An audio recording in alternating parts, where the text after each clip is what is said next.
Oh, is this thing on? I guess it should be on. Hello, everybody! I should be pressing some buttons here, right? This is what it's all about. Hi there, you. Thank you for joining and for the follow. Here we are again. Lockdown number 13. This is the 28th of March.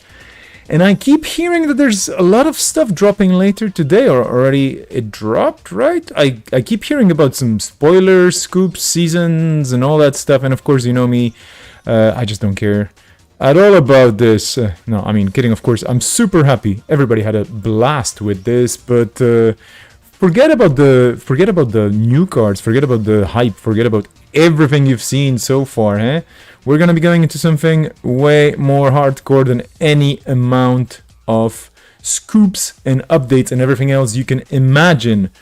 We're gonna be going into lockdown number 13 with a bunch of amazing, well, I would say restrictions, no? Lockdowns, I don't know, well, bans, definitely. And you can pull them up on the screen if you want by using a magical command. I wonder if it still works. Did I actually fix it, or maybe not really? Let me just. Jeez, it doesn't work. Never mind. Yeah. Maybe it's actually the other one. But I fixed it. There we go. The ban list. Oh geez, but the bot just spews it out in a terrible way. But it's all there. So yeah, it's a standard ban list with a bunch or a ton of cards being banned from this edition of Lockdown. If you've never seen Lockdown before, if you're a new player in the community, if you're a new person to the game, hello. Well, you're more than welcome to watch this because this is gonna be high-powered, super octane Netrunner in the standard meta that's going away as of later today. Played by a bunch of people who've been playing the game for quite a while, I assume, in most cases, and with some restrictions that makes those restrictions that make the deck building a bit harder than usual. But of course, we're going to be getting into this in more detail later on. For now, let me just say that I should say hello to Dunch, and I should say hello to all the lovely folks who are going to appear on your screens. Well, they're not going to appear as their names, but yeah, I'm going to read them out as well. So here we are with the IDs for today. We have quite a bunch of HBs, Jintekis, Waylands, and NBNs. It's pretty well split, right? I mean, it seems to be pretty even. I'm curious about this. And then there's Crims all over the place, a bunch of Sunnies, an Apex, and, well, the Anarchs underrepresented today, you could say, but we'll see what happens, huh? This is the last time you're going to see quite a few of those IDs as well, but, well, not all of them, of course. Some of them are just going away into Eternal, and they're not going to be a part of Standard anymore. But that, my friends, I'm going to leave until a certain stream happening later next week, which is going to be quite a special stream, so we can talk all about everything regarding everything about system gateway and system update and system and gateway and all that stuff later. Today is Lockdown Day, and I should be getting back into what's his name? Discord to take a look what's going on with the players. We'll be playing 4 rounds of regular good old Netrunner and then a top 4 cut double elimination style. Let's see where that gets us today. I'm looking into yeah, the check-in is ending. I'm jumping in to see what is going. First round. Okay, first round. There's gonna be. Okay. We already have some tricks to sort out.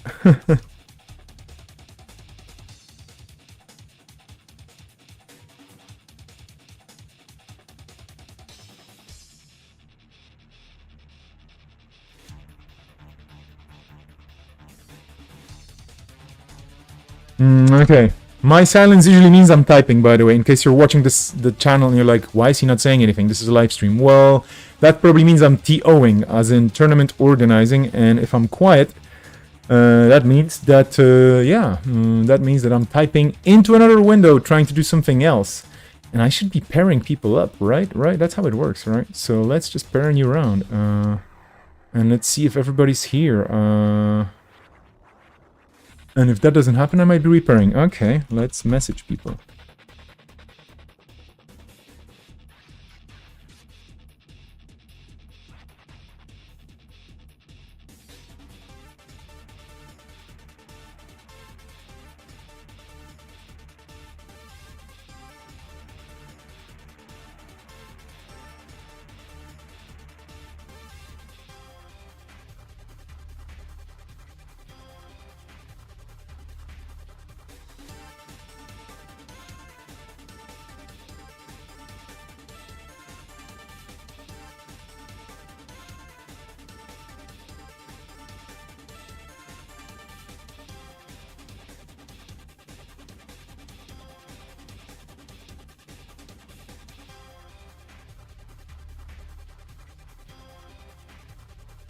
I might actually be repairing the first rounds. Let's just edit this. Yeah. I believe it will be best to just edit this round.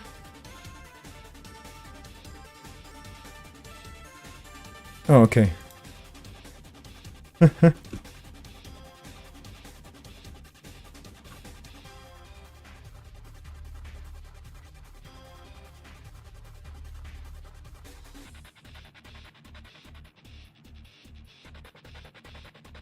I just invented the 0-point buy, by the way.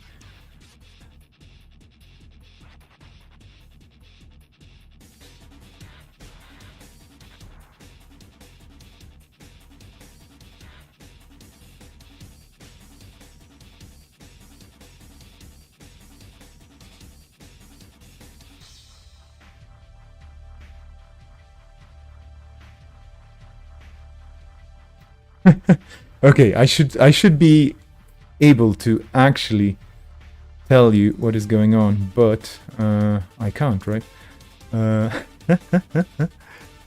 Oh, bummer.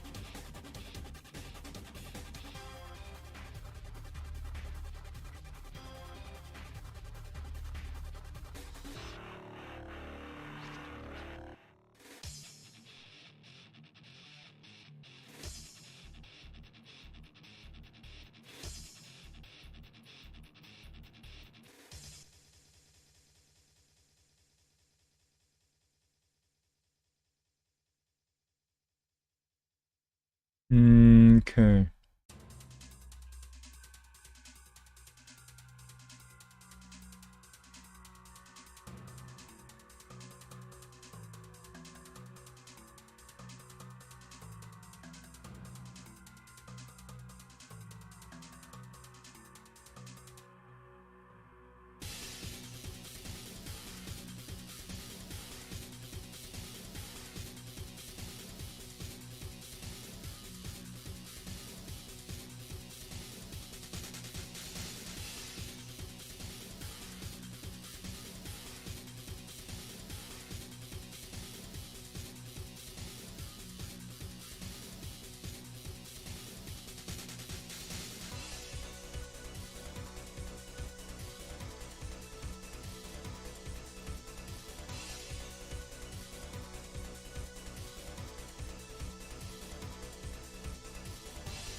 Okay, I should be really going into tables because stuff is gonna get real soon, right?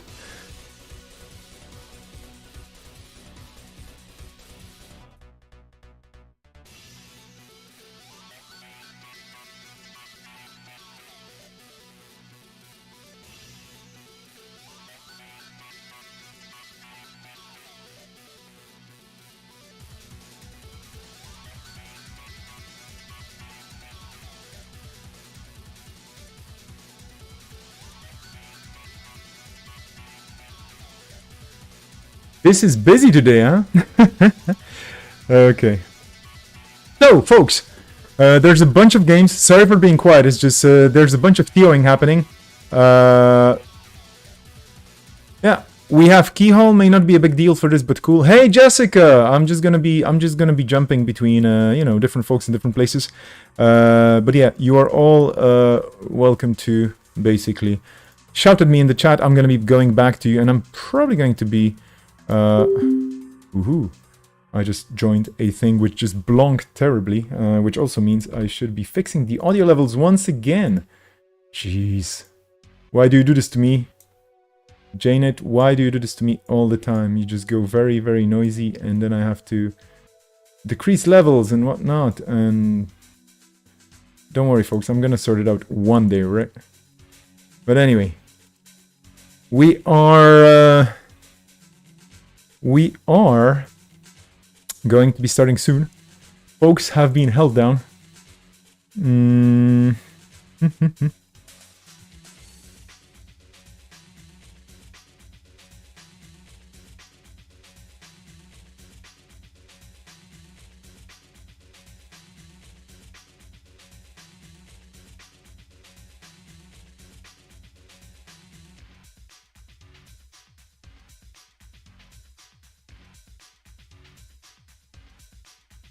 Kicking it all off, I guess. I hope this is gonna work. I'm gonna press a button now. Things might explode.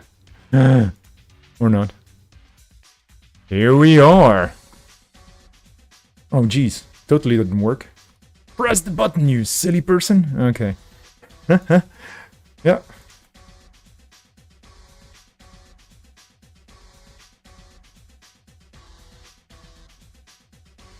It's been a while since I did a stream. Hey there, Steph. Thank you for joining.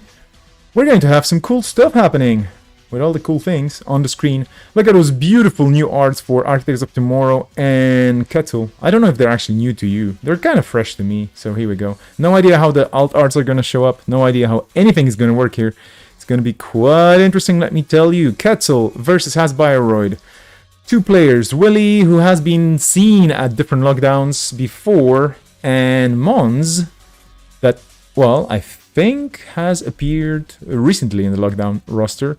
I'm not so sure anymore, you know, to be honest. But anyway, here we go. This is lockdown 13, round 1 of 4 for the Swiss. Both sides with some restrictions, and I'm just gonna very quickly remind you what it is. The Corp will not be playing any Anansi's, Bologna's, Border Controls, CityWorks projects, Cyberdecks, Sandboxes, Engram Flushes, Hardening News, Ginger City Grid, Mass Commercialization, NGO Front, Obokata Protocol, Project Vitruvius, and Team Sponsorship. This is all banned on the Corp side. The runners do not have access to diversion of funds, falsified credentials, indexing, legwork, Maker's Eye, Medium, Paperclip, Paragon, Pelangi, Rebirth, Simulchip, Stargate, StimHack, and the Turning Wheel. So I would just say no money for the Corp, and I would say no multi-access for the runners today. These picks have, of course, been made by folks who have been in the top 4 last tournament, and some of them are present today. This is indeed Architect of Tomorrow, indeed. It's a beautiful one, huh? The first time each turn the runner passes a resed piece of Bioroid ice, you may res 1 Bioroid card, paying 4 less. So that's a nice discount for all those Bioroid cards on the Haas side, on the Corp side. And Ketzel being Ketzel, for 0, you can break a barrier subroutine, and you can use this ability only once per turn. And there's a liberated account already on the table on the runner side, so money's in the bank. The Corp, on the other hand, well, there's double Rashidas, a hedge fund. Things are going well for both players. And we're still playing to 7 points or a flat line or what have you. Another hedge fund. Sweet. And all those new arts are going to be popping up on JNet quite a lot nowadays because of the updates to all that stuff. But we're going to be talking about this next week. Worry not. There's going to be quite a long stream, I assume. A run on HQ. And Mons is resing a Fairchild 2.0, which you can click through. Or basically, well, you will probably have to click through. You do have some clicks. You will have to pick which subroutine is going to fire. I'm pretty sure Willy, if he wants to get through this, will not pick the brain damage subroutine to fire. Or although, I don't know, I mean, would you? I wouldn't. It's not healthy for your brain or your hand size. And then going through this, of course, you have to pay a bit of money, which is a decent tax. And Willy being 2 credits poorer, approaches HQ. Now the thing is, there's an Eli in HQ. The thing is, Hasbioid could have triggered. So I don't know if Mons decided not to trigger it, or maybe that was just the ability not firing for Mons. But it's all on the corp side, of course, to figure out. And both players can communicate outside of JNet, of course, using Discord. Ooh, that's a nasty res. MC Austerity already getting that counter, which means the runner will be 1 click poorer, only 3 clicks for Quetzal right now in the round. Let's see what they can do with this. And how is everybody in the chat doing, by the way? It's been a while. I'm sorry for being very inactive in a way. I've been quite busy with things offline. But I'm going to be fixing that soon. Fixing that. There are a couple of things, a couple of announcements coming up. And you may have seen things already popping up in different places online. But basically, there will be quite a lot of streams for Gateway being launched. And I'm going to be talking at length about it in a break. There's going to be a break from the Swiss rounds. Let's just focus on the game now. Nerine 2.0. I hope I'm pronouncing this correctly. This is quite a spicy ice. It's a code gate, Bioroid. You can break through it, of course, with 2 clicks, which you might as well do. And indeed, Willy goes for that. But look at this brain damage stuff, and the corp may draw cards. This is quite a cool card that doesn't seem too much play because, well, it's a bit expensive to res. In Architect of Tomorrow, it's a bit cheaper, of course, with the discount. But yeah, we have also an untouched Mamba Temple on the remote. Willy not going after this yet. And Mamba is just so good because coupled with Hasbioid's ability, you can basically res things for free. Like really free.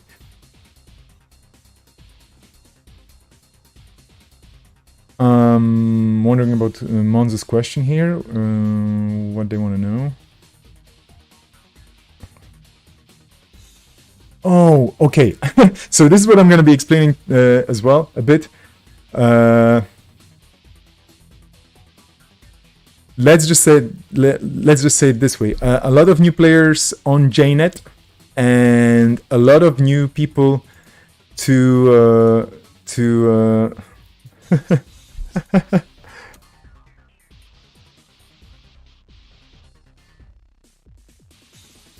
streaming as well. So this is the cool part. And Mons here showing a lot of sportsmanship, just saying, hey. A very good sports spirit. You know, I could just tell you what was drawn, but we'll probably see the card soon. And I assume this could have been an Ikawa project if it was mentioned, if clicks were mentioned. But anyway, yeah, let's just see what happens here. And we have a Paladin Poemu going onto the table, which is one of the virtual companions that usually, or that came into the lore with Hoshiko Shiro. But hey, guess what? Quetzal has friends. So here we go with Quetzal using Paladin Poemu. Mons reaching this turn the ability to actually fire MC Austerity Policy in full for generally extra clicks. Not going for it just yet. But here we go, there's a card, and this is gonna trash the MCA. Sorry, what am I saying? This is not great. So the MCA server is gonna be protected by something else. Potentially an Ash. Could it be an Ash? Something else? Was Ash banned? I just don't remember again. But no, Ash is absolutely in the pool. And there will be a ton of cards rotating as of today. So this is really like a nostalgia stream, and I will have to forget about a ton of those cards over the next few days. Ikawa project indeed getting scored. Willy just didn't have the click to steal the Ikawa. Definitely had the money when accessing it from R&D. But here's a 3-pointer, a hefty one, a self-protecting agenda. That's why it has the subtype security. It basically just protects itself from being stolen by being harder to steal. And well, that happens. Not a problem for Willy though. Obelisk in the bin. Sweet. I'm just wondering what is Quetzal's access plan? I mean, well, now we have Bioroid's res. We have 2 Fair Children and a Nerine 2.0, which is indeed a wild Nerine 2.0. It's a sweet little piece of ice. You can always click through it, but If you face check it without clicks or something, which of course you wouldn't against this ID, but still, it is quite painful. And it's not a bad card to tax the runner out of clicks or anything else, or credits if they choose to break it with a breaker. Speaking of breakers, we haven't seen anything just yet on Willie's side, so just wondering if there's going to be anything popping up. Is Black Orchestra legal? Great question. Looking at the list, it is completely legal indeed. So yeah.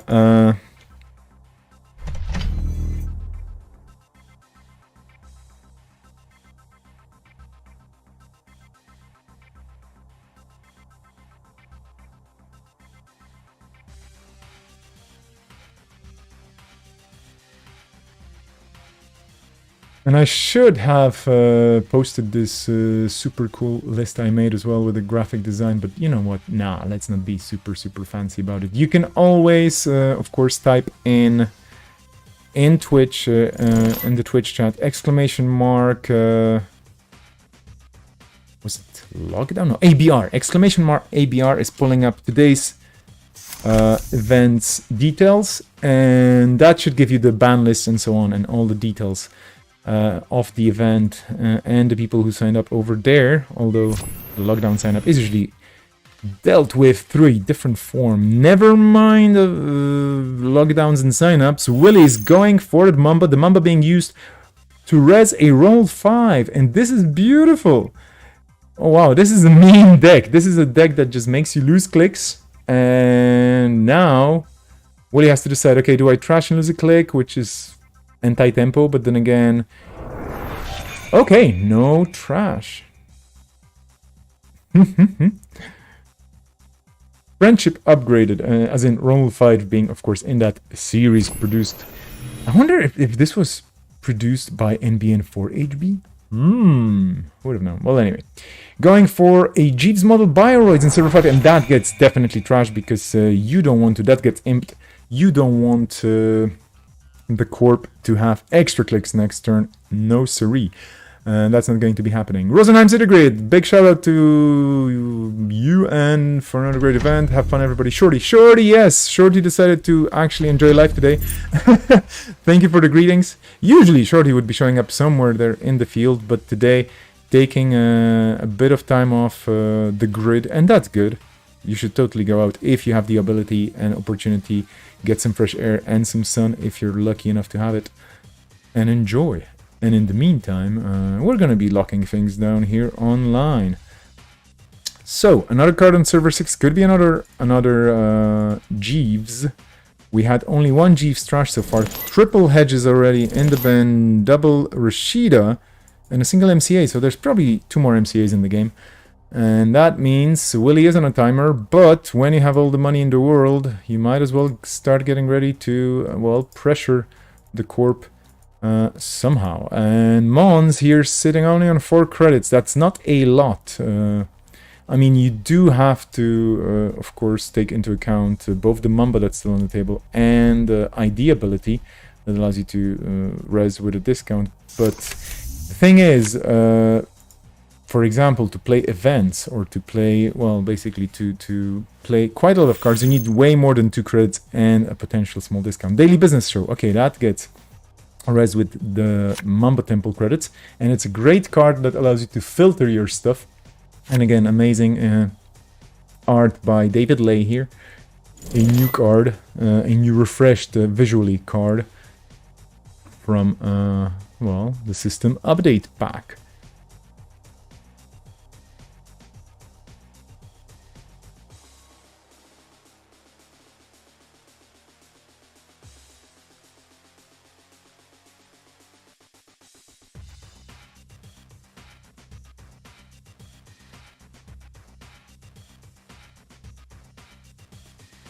And I'm going to be testing some, well, on the stream live today, some commands as well. And for Twitch, unfortunately only. But bear with me because I just want to make sure that they work properly when there are people chatting as well. And there are no restrictions for them. I did set it up to work, but who knows if it's going to work or not. Yeah, okay. So, exclamation mark promo on Twitch brings up a bunch of stuff as well that you might want to click. They're not scoops. They're just, it's just terrible advertising by yours truly. So we have Mons using the daily business show and filtering the cards drawn from R&D, which is always good. It's a very good effect. Basically, you draw one extra card and then you can add, you have to add one of those drawn cards to the bottom of R&D, making it secure, for example, from people who would like to snatch it from your HQ or the top of R&D. Thing is, nobody plays Windows nowadays, you know? There used to be this thing called Window that allowed you to... Oh no, was it? No, wait, that wasn't Window. Window was doing something else. What was it? Showing Off was the card that allowed you to access cards from the bottom of R&D first. But there was also Window, right? There was some sort of a combo. I don't even remember anymore. Been a while. Boomerang hitting the table. This card coming back after a round of being banned, left, right, and center. But Boomerang is definitely on the table because other things are banned for today. Boomeranging that Nareen and seeing R&D cards up to a certain point while basically pinging R&D for a single access.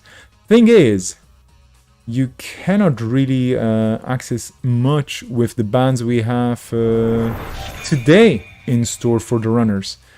No indexing, no legwork, no maker's eye, no medium, and no turning wheel. I have no idea how they're going to be accessing, multi-accessing, using the interfaces maybe, or some other nasty tricks. What is going to be happening? Kyushuk, is Kyushuk going to see a resurgence in popularity for today's lockdown? It is a card that just does good things, but well. Borera, hello there. Dzień dobry. I'm just going to take a very quick look at something I was actually going to mention. Oh yeah, it's here. Dun, dun, dun, dun, dun. Indeed. I do have a bunch of greetings today. Well, greetings. Let's call them greetings. Let's just say that some people have decided to say hello when they were signing up. So we have greetings to the Belgian meta. That's one thing, for sure. Then we do have greetings to the German meta. And I'm gonna be... yeah, I'm going to be... Okay, and we have, oh yeah, super special greetings to the Undo Click podcast, which is actually not the real podcast, but it's a meetup group, and it's called the podcast. So yeah, Run Last Click has cousins in Poland who are called Undo Click, and they decided to go for a podcast, even though they're not podcasting, but you should start podcasting. So Poznań, greetings to you, and we do have more than one player from Poland today, so you might see some Polish pride displayed on the screen. There's also people from France, so kudos to France. And this is the fun part. And this is actually, yeah, this is Mons. Mons is playing from Malaysia. Jeez. We're adding international meta, so that's so cool. Longy showed up as well, one of the classics. And of course MCG. Greetings to the UK folks.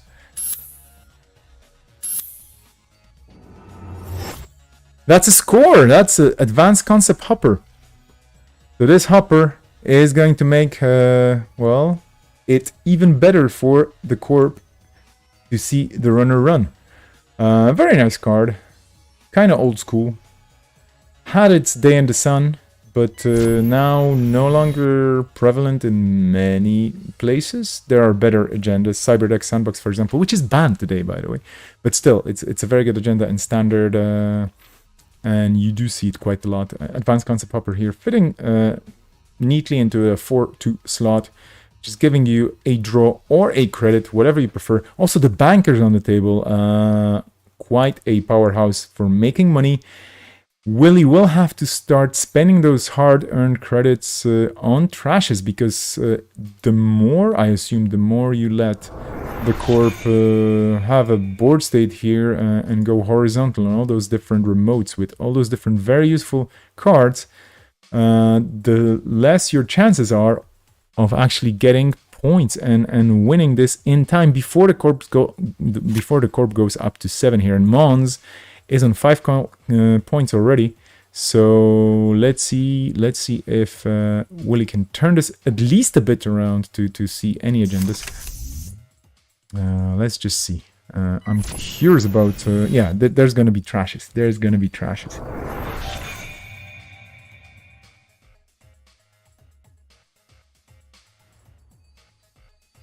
There shall be trashes.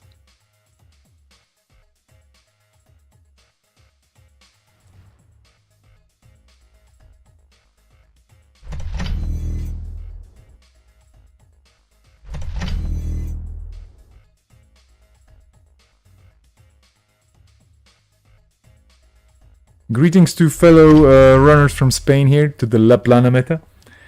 And to the Euskaris as well, because we do have a player today. You jumped in, basically. Very, very, very last minute, but did make the jump into the tournament today. So I'm very, very happy that we could get you joining in. And Humble Juggernaut, of course. We have two players from far away from here, I would say. We have Humble Juggernaut from New Zealand and Mons from Malaysia. That's wild. I mean, I'm always humbled by people who just decide to not sleep much and jump into more games.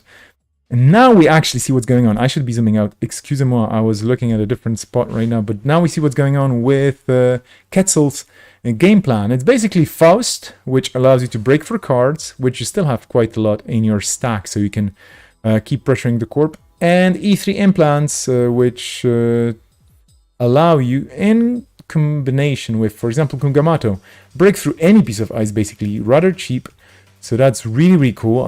Very nice.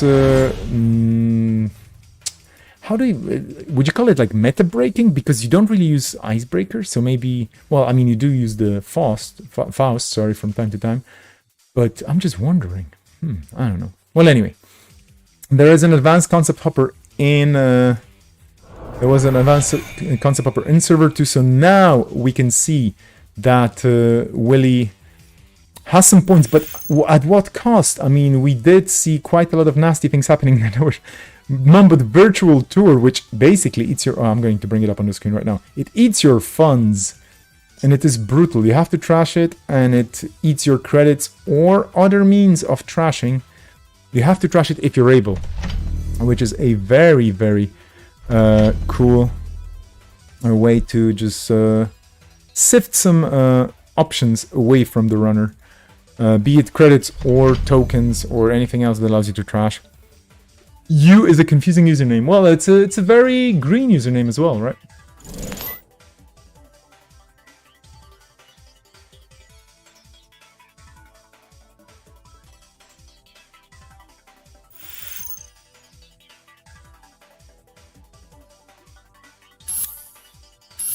Is that game? In DDO. That looks like game for Mons. That's a second hopper getting scored here. Very good game on both sides.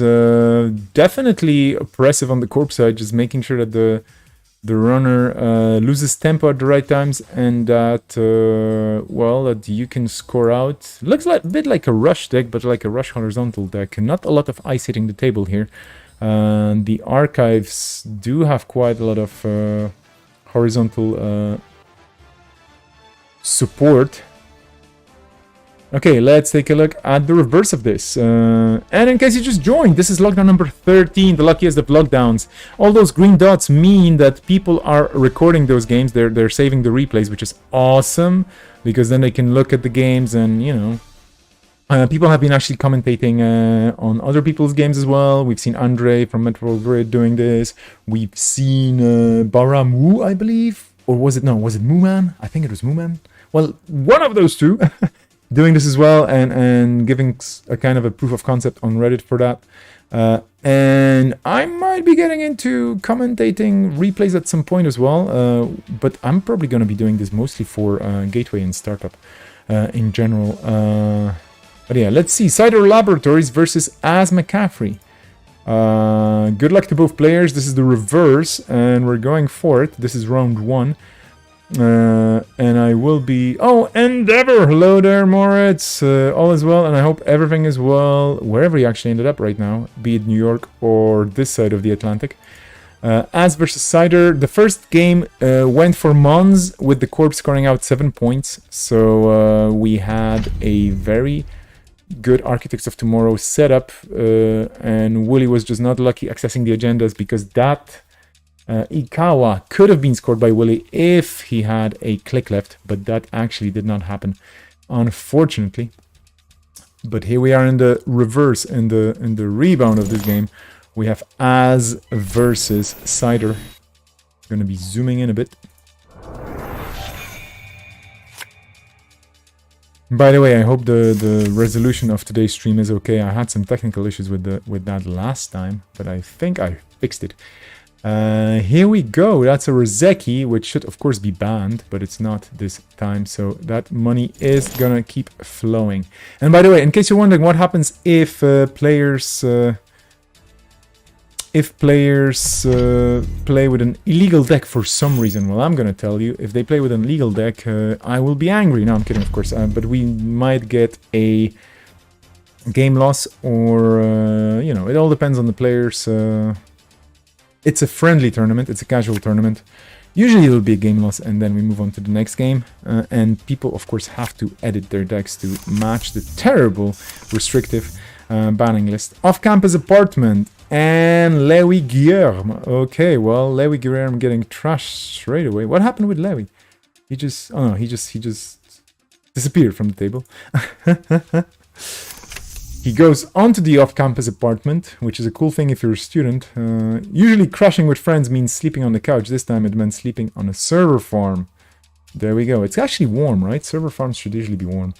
Lewy Guillerme is kind of a ritzy-looking persona from the criminal side of things. Why would Lewy Guillerme go to an off-campus apartment? Probably to deal about things, right? But yeah, okay. Brought up in the slums of Jinja, Louis made his fortune through back alley deals, well-placed bets, and savvy showmanship. So yeah, okay. If you know, if you've been born and raised in the slums, you're probably okay with sleeping on a server farm. No problem whatsoever. You're just, you know, setting it through. By the way, what does off-campus apartment do? It draws you cards for installing connections. So why would you do it? Well, of course you want to draw more cards to speed up your draw. Why is it risky? Because trashing a single card here, the off-campus apartment, means that all the connections installed on it go away as well. And this could be a risky thing if there are tags in the game. But yeah, it's a connection deck. Sounds legit, as indeed. Indeed it does, shortly. Let's see it. What's in server 2? That's an Ikawa project, and it shall get stolen. No mercy here. The click left over. That was a sneaky Ikawa, right? It was like, I'm just going to put it there. But what does this mean? Does this mean that Willy is sitting on more agendas? Is there a flood happening in HQ and Willy was just forced to drop things onto the remote? We see blue level clearances. So yeah, chances are there's some stuff happening in there that shouldn't be happening. On Az's side, just money hitting the table and those connections, as in those resources. Mons keeps Lewy Guillerme because this is the tricky part. Lewy Guillerme has a cool ability, reduces your hand size by 1, but you have to keep paying him, you know. In order for him to help you out and squeeze the corp, you have to keep paying him. This is a very criminal thing, of course. Here we have Hernando Cortez, another connection. If the corp has at least 10, which it does right now, as an additional cost to res each piece of ice, you have to spend credits equal to the number of subroutines on that ice. So that's basically making multiple subroutine ice more expensive to res, and as we all know, Bioroid ice, usually the type that's most prevalent in HB, that's most popular in HB because it's in color, does have quite a few subs. Then again, we have a magnet, and this magnet is just saying, well, you know, doesn't matter, I'm just gonna res the magnet, and it is a end run, so that boomerang will have to be used and shuffled back in, probably. The Rashida goes away. That was a good play. Willy definitely looking for some options here. That magnet looks magnificent. The illustration by Zoe Cohen, amazing. If you missed the Scoops week, there's a really cool podcast with Zoe and the folks from Slumscast, basically discussing. Well, no, it wasn't Slumscast. Sorry, I just started a war here right now. It was the folks from that other podcast where you have Whiteblade. But yeah, they were discussing art, and not only. And Zoe, as one of the Renaissance people in Nisei, I would say, doing a ton of stuff. She's also responsible for the art for this magnet version, and it's just brilliant. Very cyber spacey, I would say. Definitely evocative of the card, and just looks so good. Well, anyway, back into the game. I shouldn't be talking about stuff that you already know anyway. The ShadowNet, indeed, Jessica. You are actually expanding your knowledge of everything related to Netrunner from away from the card pool, which is, expanding a bit, but you probably memorized all the cards already, I guess, to the podcast. But yeah, thank you very much. Indeed. Zoe Cohen was a guest at the ShadowNet, and they were talking, or on the ShadowNet, and they were talking a lot about art, about cards in general, about doing things at Nisei and whatnot. And yeah, that was a really cool podcast. I actually enjoyed it, which I usually don't, because I don't listen to podcasts. I should, I know, I'm sorry. And you do love the card a lot. Well, fair enough. It is a good card. ShadowNet is a good card. The Gatekeeper firing, and Willie getting the chance to add 2 copies of Global Food to R&D, which is probably a welcome relief to the Corp. With that limited hand size. That Levi Guillermo, I mean, seriously. That's basically Rozeki paying for Levi Guillermo, and in the meantime, you can keep building up your board state while the Corp, well, is getting a bit squeezed. And some things have ended up in archives that are face down. We don't know what these things are just yet, because Mons decided not to run just yet and not to poke into that server, into that central server. But here we go. That's an architect deployment test. Really, really, really good for the Corp right now, because that means more defenses or additional... we'll see what that's going to be, because you can actually just, look at the top 5 cards. Probably a piece of ice, right? What would you install here if you had options? Of course, we don't know what Willie has in that deck. But yeah, here we go. Next diamond. Swanky. And you can res it for, this is the beautiful thing about this agenda, ignoring all costs. So basically that's 10 credits of value here getting resed. And this is looking mean, and this is looking like a huge piece of rock that can crush you. Defenses that last forever, because diamonds, of course. One could also say it's a Corp's best friend. Diamonds? No, diamonds are Corp's best friend. Street Peddler. This is like double hosting. A Street Peddler getting hosted on the off-campus apartment.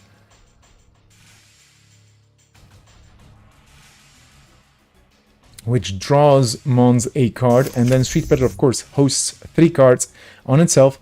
And then there goes a Rozeki, and now that is going to help out a bit with the econ for Mons. On the other side of the table, Willie on 3 credits with no other cards for econ other than the ones that were already played. There were Blue 11 clearances, there was a Rashida. Although I think that Rashida got trashed indeed, so not really no gain from that, but the hedge fund as well. So there's still enough money in the bank on both sides, but Mons a bit ahead on this low credit game here at this moment.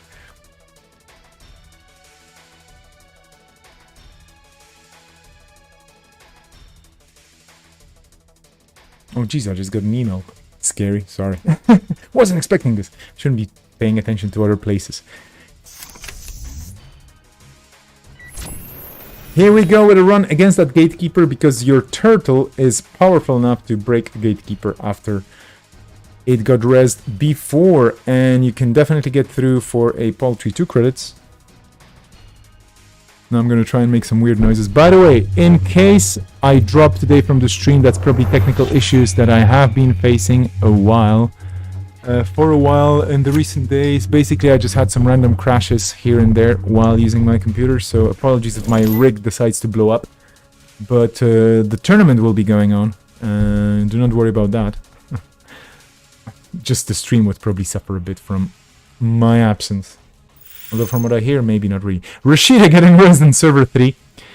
And we get more cards. Willie still with a hand size reduced by 1 because of Levi Guillermo on the table. So you will have to discard down to 4 cards at the end of this turn unless something happens with Levi. Levi? I don't know. I always mispronounce everything. Has the court been homing in on my location? Yeah, Grim, definitely. I mean, I've had some people pinging my fiber connection, and then, you know, my computer started showing weird colors on the inside of things, like, you know, usually close to the CPU slot, there's like blinking lights now, and I'm a bit worried. We have apologies from Melly for not raising Rashida in at the right time, because there is this, of course, flow to everything in Netrunner, and JNet will remind you that you should raise Rashida, and I'm a culprit for this. Like, you know, I've been playing Rashida for quite a while, and I've been misrezzing or mistiming Rashida reses 99% of the time. So one day I will learn when it actually should be raised, but generally it's just to make sure that you don't break the game by doing something untowards with the turn order or with the res order. Oh, sorry, this was pulling up the screen a bit. I should look out for angry men with bats. Does Batman qualify though? That's the question, right? Because Batman is an angry person. I would assume, like, there's, you know, he's not a very peaceful person, and bats are kind of a Batman thing. So I don't know. Or I mean, some people train falcons. I assume some people train bats. Okay, let's take a look at the archives. Things have been revealed to us thanks to that run. Okay, Heimdall 1.0. Ooh, divert power. Ooh. This looks sweet. I haven't seen divert power in quite a while. And then a Next Diamond in the bin as well, so 1 copy down there. Next Diamond has this beautiful thing of not being unique. So, you know, Heimdall, neither. So basically, Big Eyes. Okay, this is interesting. This looks like Big Eyes stuff. Well, plus the occasional, of course, Magnet and Gatekeeper. But stuff that you can probably res for cheap. And then with divert power, you can actually make things harder for the runner quite fast. Batman is a billionaire who likes to beat up the poor and mentally ill. Totally qualifies, very much corp energy. Yeah, I mean, you know, Wayne Enterprises. It's basically Wayland with a shorter name. So yeah, I don't know what the DC fans would say about this, but well. Grim always with the hot take here, so yeah. Superhero stuff. You gotta love it. Oh yeah, what am I even talking about? What happened with the... I just totally missed that because I was looking at a different place right now as well. But what happened with the Next Diamond being rest here on the outside? Oh, geez, the emergency shutdown happened. I was just like, yeah, this card, what happened? But yeah, this is a new, again, a new art by Nedliff Audiovisual. Emergency shutdown, looks beautiful, blue, very crim. The card you don't want to see as the corp, especially if you res the piece of ice that's expensive. Good thing for Willie is that he managed to res that Next Diamond for free with the Architect deployment test, but that emergency shutdown, definitely value here. Sweet stuff. Also Blockade Runner, nice. Okay, well that's cool. And look at this off-campus apartment is just becoming a huge party. Catty Jones joined that party as well. Willie's not gonna wait for that party to get into even a bigger swing because there's just no time for the corp. Both players still not in the game point or match point area, but getting there.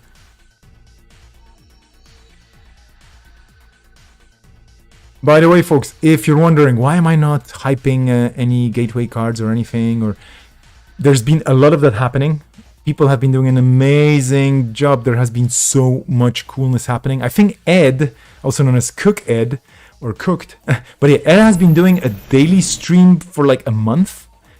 So like it's just mental what's going on there. It's just amazing. Like there's so much stuff happening, so many people jumping into the sharing and talking and chatting and commenting and doing a lot of stuff around the game because of the Gateway hype. And not only Gateway, I mean, System Update has its own share of hype as well. And I'll be joining that with a bunch of people next week. You can see the link somewhere in this in the Twitch chat. If you go for exclamation mark promo, you might be able to see a little poster that I put together, and it's not complete just yet, but there's a ton of cool people streaming starting from basically today-ish until next week. And I might be keeping up with the Joneses, so to speak. I might be updating that on an ongoing basis, depending on my time, of course. But yeah, there will be like a heck ton of content from different places. And I was basically on the lookout for people to join forces and just make this, to promote people's streams and so on. And a few new names in the streaming arena for Netrunner appeared, and I was like, yeah, this is great. So there's going to be a lot of cool content happening starting soon. Do not miss out on that. There's quite a bunch of people on Twitch and elsewhere ready to entertain you in the coming days with really cool Gateway and update and whatnot, Netrunner in general stuff. Really looking forward to the streams and providing one for you as well next week. But speaking of providing, what will this run provide us with? Will there be entertainment? Will Willie decide to spend some of his 11 credits on this res? Right now there's a boomerang on the middle ice. There is an Aumakua with 3 tokens and not much else when it comes to breakers.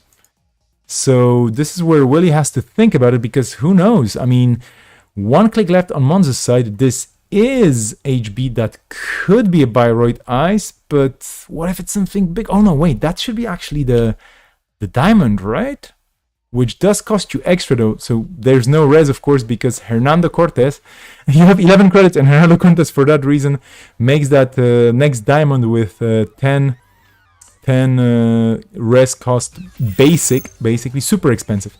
Mason Bellamy, ooh, and here we go, that's a pop-up window, again with new art, this time by Alexis Spicer herself.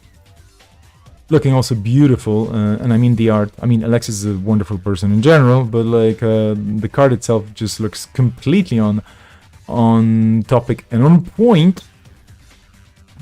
I'm actually very happy that we have this art and not the scary alt art, which is a beautiful piece of art as well, but it's just the colors, like, whew, colors, they blow my mind.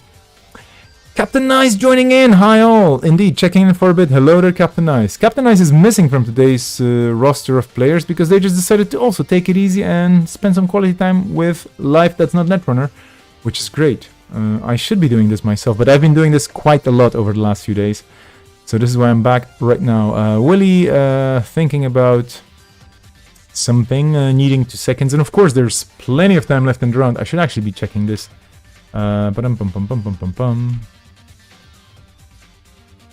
We still have over 20 minutes left in this round. When this game is over, I might be hopping over to another table just to see it wrap up. And I should be, right? I should be firing things up quite soon to make sure I don't miss, for example, the results being reported.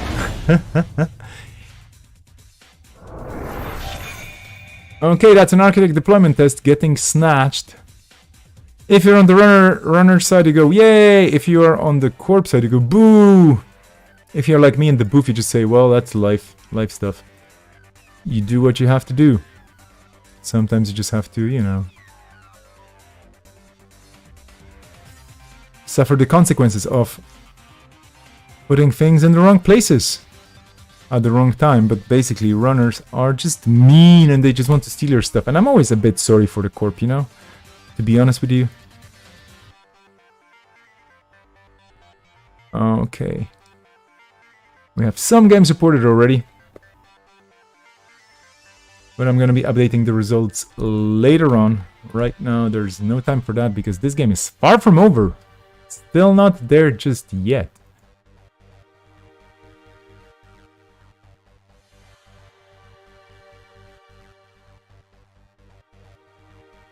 I'm super grateful that I haven't seen any judge calls just yet, or I just missed all of them. But folks are pretty judgy. I don't want to say that. Hernando is very annoying, and Mon's smiling at this, and of course that is very, very true. Hernando is very annoying. That card is meant to be annoying. That card is meant to make your life miserable. Let me tell you that.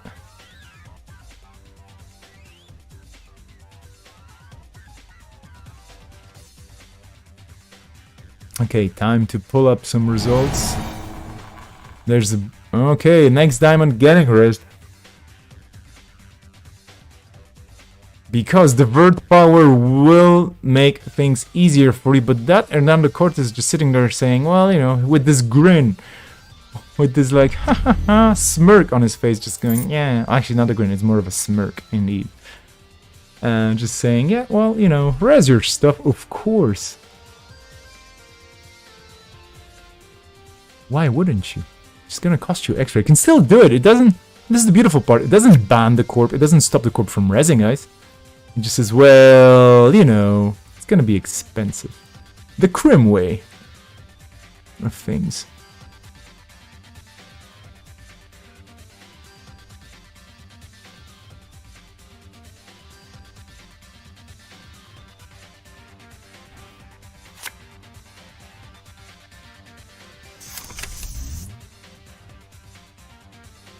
Some really cool comments in the chat.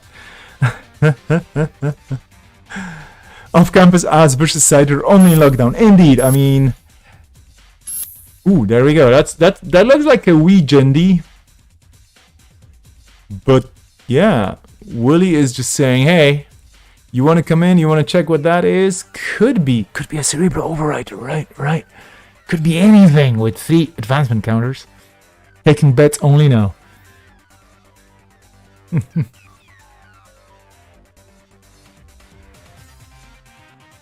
And yeah, indeed, this is a divert power cider, indeed. It's quite a powerful combo. Can I just zoom in again safely without breaking the universe? It looks like I can.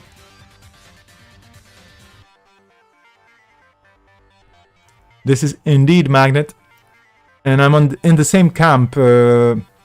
Yeah, like I will have to relearn a lot of imagery because of the updates to the cards and so on. But this is great. We have a ton of new and quite splendid art on a lot of cards, old and new. So do not throw your visual memory out the door or out the window. Do keep it and just expand. There will be a lot of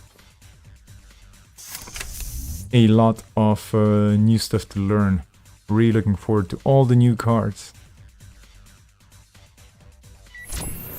And here we go, and I should zoom out again because they just broke my table. I didn't fix it well enough. So the next diamond is getting approached with a boomerang, I guess. Oh, the brain damage is going to happen.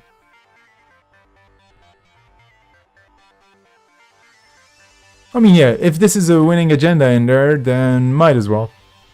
Problem is, if this is an Ikawa, Mons doesn't have any clicks left. Here's the pop-up just because it's 0, well, 1 credit, but still pays for itself.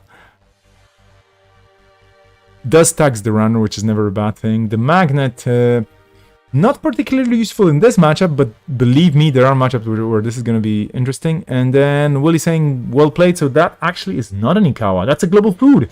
And that's 7. Okay, I was kind of expecting an Ikawa, and that, of course, would mean that Mons cannot steal it. GG, well played, both players. Yeah, good games. We're gonna leave, sorry, that's this table here. We're gonna leave them. I'm just gonna type in.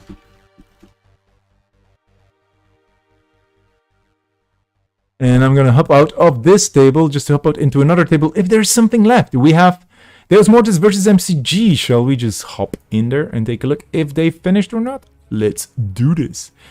There's an Apex in the house. Are you ready? Were you expecting this? I wasn't, for sure, and this is looking wild. There's approximately 7 bajillion face down cards. I'm just looking for Aesop's here, and I'm like, where's Aesop's? I don't see Aesop's. There's an Endless Hunger with Adjusted Matrix. Wow. Ooh. Ah. Oh. 4 cards left. Apex against Harp only in lockdown. Yeah, I mean, and look at Harp. This is actually Harishandra. Sorry, Harishandra makes you play with the grip revealed if you are tagged. The runner is not tagged.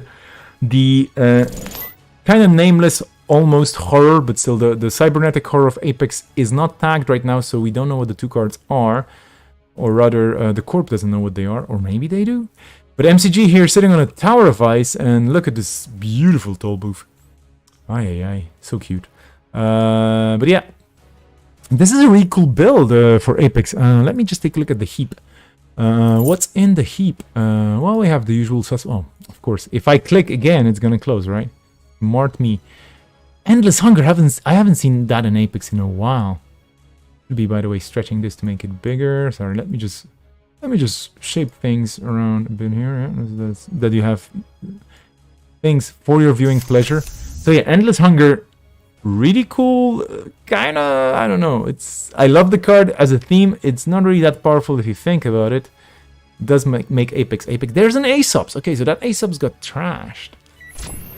But there's no Aesop's? Oh no, there is an Aesop's. Excusez-moi. I was just looking for Aesop's, but this is a new art for Aesop's. And again, I'm like, this is not the face of somebody I used to know. This is a new place by Krembler and Nexus Spicer put together. And yeah, staff are armed. And yeah, you can basically sell anything to that person. Aesop's gonna definitely buy from you. And not ask any questions. So Apex is just coming in there saying, hey, yo. If you're wondering, by the way, how the hell can Apex install a non-virtual resource? The card that allows it is right there next to it. It's an assimilator, which is a beautiful card because it allows you to turn one of your face down installed cards face up. If it's an event, you have to trash it, so but in any other case, it just stays on top. And this is, for example, it stays on the table. This is why Ace of Spawn Shop is a possibility in Apex, and Assimilator Apex is a cool build. I like it already. And let's keep talking about the coolness of this deck. E3 feedback implants that are gonna go away soon as well. I'm so sad to see this card. This is one of my favorite cards. I don't know, maybe it should be brought back for like 3 credits or 4 credits or something, because it has a really cool kick-ass ability. And I just love this. This is pure Crim Netrunner at its finest, and the art for it is just yum. Well, anyway, you know, feedback implants, which Apex doesn't really need because Apex doesn't have hands. Well, anyway, muscle memory. Apex doesn't have muscle. But yeah, with Endless Hunger and with Adjusted Matrix, this is just brilliant. I mean, you can just... The only problem is that then your Endless Hunger is an AI, and there are certain cards in certain places that, for example, give you a tag if there's an installed AI. So IP Block goes, haha, hello. Well, it is what it is, though, so never mind. Apex versus Harishandra, I will actually miss that ID. Putting cards back into stack in this board state is hilarious, indeed. And RD2, danger. danger, getting stranger. Server 1, though, looking funky as well. Let's see what's there in the scoring area. Re-education for 3 and the Gremill for 3. And then the Gremill and a fly on the wall. So this is a tag your face Harishandra, of course, because why wouldn't you be playing tagging cards in Harishandra? That is not a question. That is a rhetorical statement. That sounds like a question. And here there Tokais, by the way, haven't noticed you earlier. Welcome to stream. Welcome to round 1. I should be looking at timers too, right? I mean, we're kind of getting there. Let me type around. Oh, of course, yeah, this is the first time I got the command wrong. I already was joking about it. Still over 10 minutes left, so we're fine. We are fine, as they say in different places on this planet. We are just fine. Going through that slot machine into that turnpike, losing some money, but not losing the speed. And Dios Mortis accesses re-education and wins the game! Sweet! And I think since this took 42 minutes, chances are they're gonna have a rematch, as in like a second game still.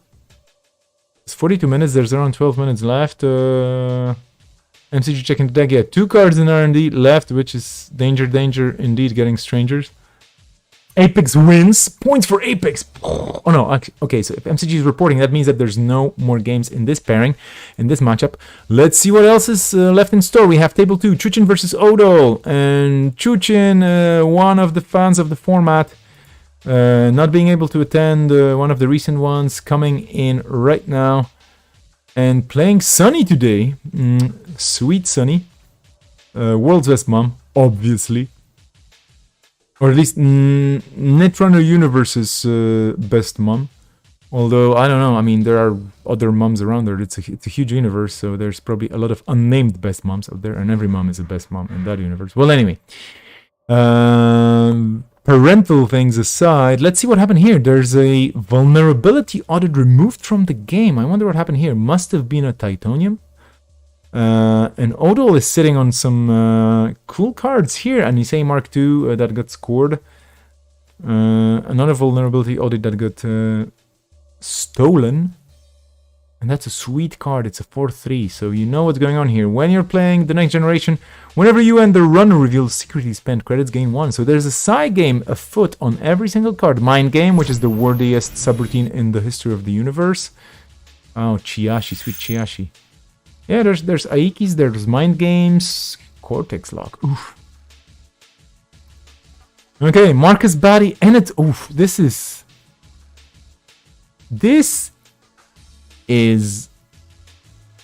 serious business. The Marcus Batty getting fired. Excuse me, right now, getting rest, and of course used. Then what do you trigger? I mean, there's so many cool things you can trigger. Most likely you just trigger end the run. Check out all the mob upgrades in Nisei Division. Indeed, this is a very upgraded Nisei Division. Look at all this. There's a Hyobu lockdown. Oh, already 3 of them gone. Yeah, we missed the majority of this game. There's a Biovolt and a Marcus Batty. Yeah, what's going on here? I mean, What's the story here? You do have a token on Nisei Mark II as well. By the way, I heard scoops that Nisei Mark III is gonna have it's gonna be a 5-3 and it's gonna have 2 tokens. No, I'm kidding. That would be sweet though, right? Okay. Players playing the side game. Marcus Batty resolving to trash a program, and the Sherman goes out the door. And I'm wondering if this is the last Sherman on the table. We don't see any copies in the bin. So I'm just wondering, if this is a single breaker Sunny, but that would be a bit risky, right? I mean, you do have Amaquas, but you're playing a 50 card deck straight away anyway, so you probably have doubles of your breakers. I mean, why wouldn't you, right? Then again, you have of course your security nexus. Chujin saying I can't continue, but I don't know if this is.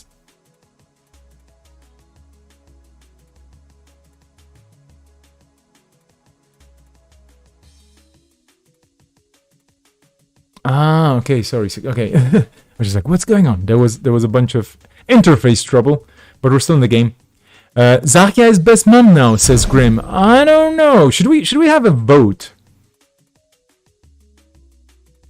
Rick goes bye-bye. Indeed. Yeah, this is just Titanium doing evil things.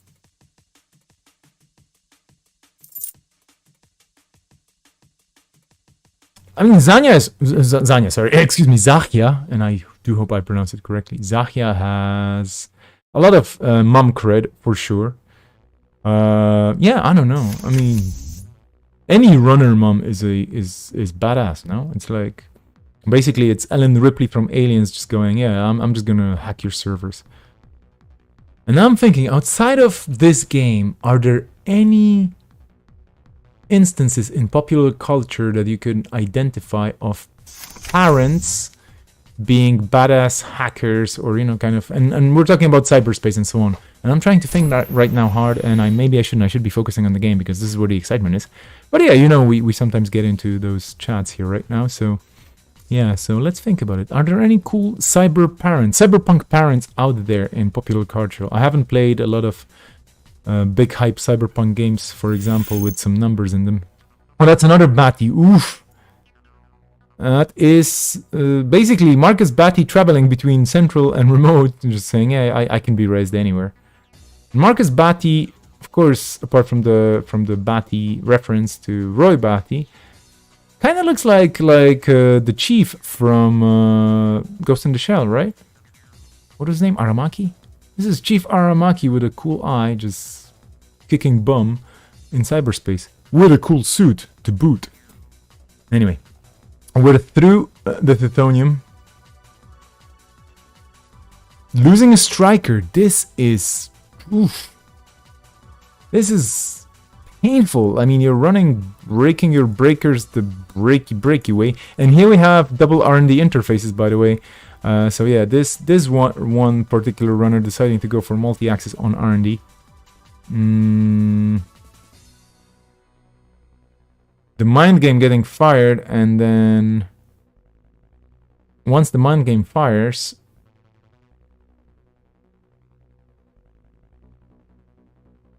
you get redirected. And yeah, there is a clause here saying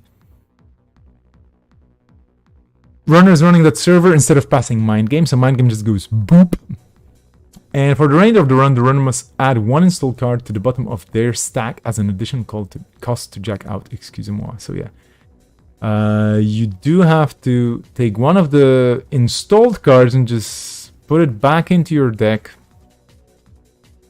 Back at the bottom of it as well, which with a stack of 3 doesn't really break your game much, but it's still painful because you will lose something that costs you money. But okay, Amakwa just going in, and then a jack out. I am checking places because again, timers and whatnot, right?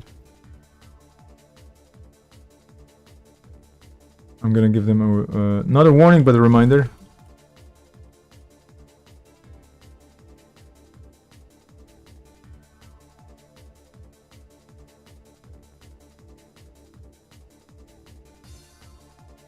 And yeah, chat, do tune in on Twitch and many other places this week to a bunch of different channels. Apart from the usual suspects, there's quite a few things popping up there this week, and you should totally not miss out on them, because there's going to be a host of different hosts and a bunch of different types of content of all different types relating to the new cards, to the new decks, to the new meta and whatnot.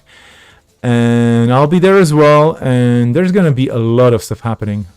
My plan is to have a 24-hour stream.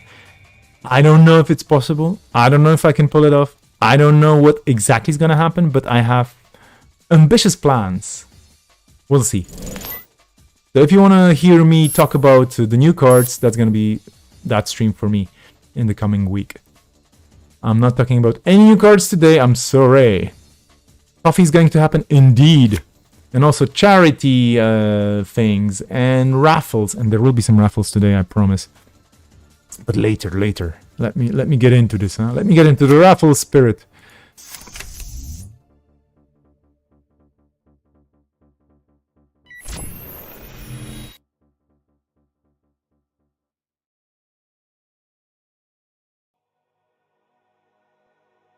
Okay, mind game getting access, so Chuchin not hitting any points, and although pushing onward with a score of a very useful card right now, the corporate sales team. Not only does it put Odo above Chuchin's score, it also drips some money into the bank for the corp, which is very useful because on 5 credits you do not have a lot of fuel for the side games.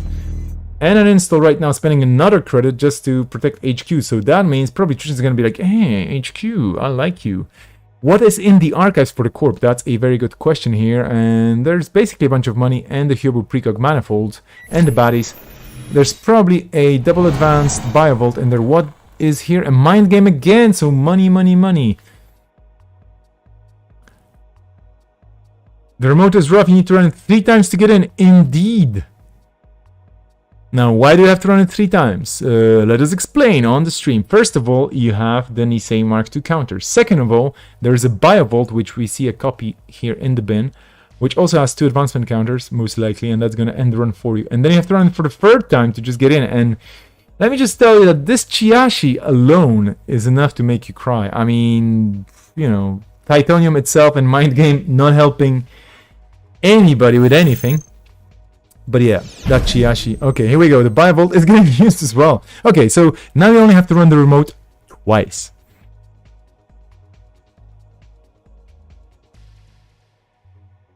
And yeah, caffeine shall happen if I want to run a 24-hour stream. Maybe it's going to be a 18-hour stream and I'm just going to fade away. That's very possible. I'm just going to be like, I just cannot do that anymore.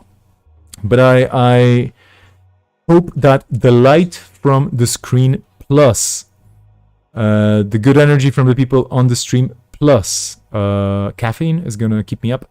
And there's going to be a lot of cool stuff happening and fun stuff and silly stuff. There's going to be raffles, there's going to be polls, as in votes. You will be able to we'll be discussing cards. I hope to have some guests. And I will be opening the microphone. I'll be inviting people from the stream to jump in if they want to talk in voice on the stream as well. Or I'll be happy reading their stuff out loud, no problem. How about time? Yeah.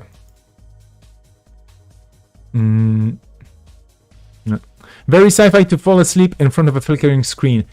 Well, let me tell you this.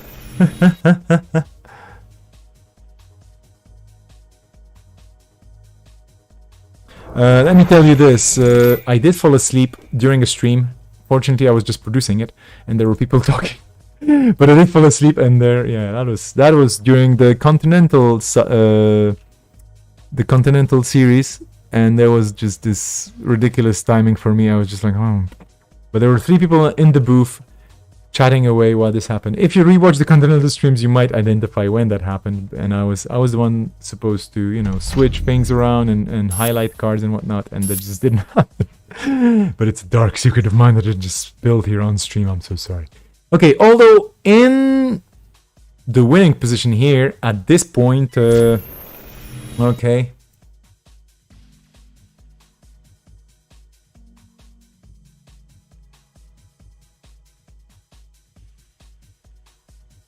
We did run into time right now. So Chuchin will have a chance to finish as the runner. And then Odol will still get a turn. And that's going to be it.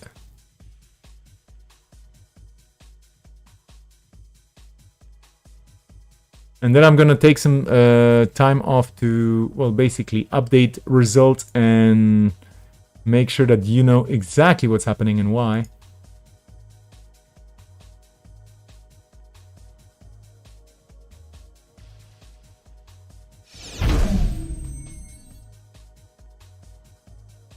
Yeah. 3 clicks left, 24 credits. That's a ton of... Oh, there's a security nexus. That could swing the game. Well, not the game. That could swing some accesses around. And the thing is, with 2 R&D interfaces, what do you do here? I guess you just pressure R&D as much as you can, right? I mean, you try to get in at all cost. Odol does have a sweet... Oh yeah, Odol saying, ooh, big one, indeed. Does have a sweet Nisei Mark II counter, so that security nexus can be used, and then Odol can still choose to use the Nisei Mark II counter to stop the run, which is probably what's going to happen. But this is a rough one here. This is... The runner is definitely in a rough spot. Very interesting Psy game deck from Odol here. And if you've seen Odol play, or if you played against Odol, you know that Odol is a person that will not mess around with inefficient things. There's going to be 500% efficiency and maybe some percent of luck. Because it is a random card game after all, but Odol is one of those people squeezing efficiency out of every single card or every single combo and so on. So let's just see. Yeah. Was taking the Carry Jones a mistake? That's a wasted click. Yeah, well, we'll see. It's a cool play, but the Nisei counter, oof. Indeed, I mean, this is the last click, and the Nisei counter will probably be used. Okay, there's a redirect, so that R&D access is not happening. So this is it, I guess, for this game. Although saving that Nisei counter just because. 3 credits left. And this is going to be a winning agenda. GG, for sure. Oh no, that's just money. And with 4-3, that's the game. Okay, so I'm just going to jump out of here. Odol taking this with points, 4-3. Still counts as a full win. Okay, and this was indeed the last table. So, folks, style points indeed. What I'm going to do right now, I'm going to disconnect from the stream for... I mean, the stream is going to keep going, but I'm going to leave you here while I update Cobras and whatnot, and give me a while, listen to some sweet music. And speaking of music, well, actually, should I be putting this on right now? Yeah, let's do this. This is the oldie but goodie and goodie but oldie. Always Be Running album by Trip Mirror. I was just like, well, my brain just stopped for a second. Not enough. But there's a new one coming up soon.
Okay, so here we are, and I should be taking a look at Cobra because I did update it in the meantime. That was smooth, right? So we have quite a bunch of players here who managed to, well, let me just tell you it this way. Let me just tell you about it in very plain words. They managed to sweep their opponents, so we have 7 people with a sweep in their pocket. We have Longy and Deer, who are A, lockdown veterans, whatever way you want to talk about it.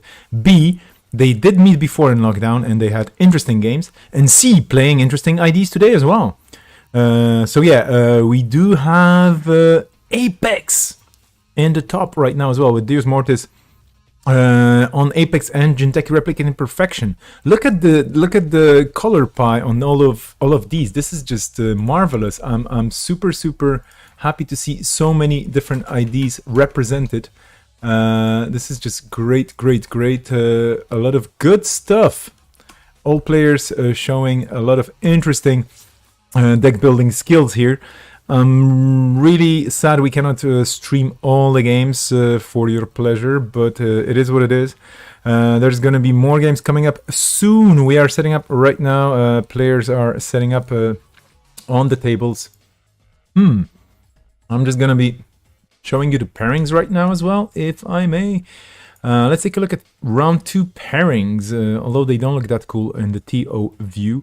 But well, MCG got the bye, and then we have Mons versus Bookkeeper, Deus Mortis versus Frizzler, Nimtsovich versus Odo, Deer versus Humble Juggernaut. That will be a big match. Longy versus Wise Runner, who jumped in after getting a 0-point bye in the first round because he did sign up for the tournament, just couldn't play the first round. So I just introduced the 0-point bye. There we go.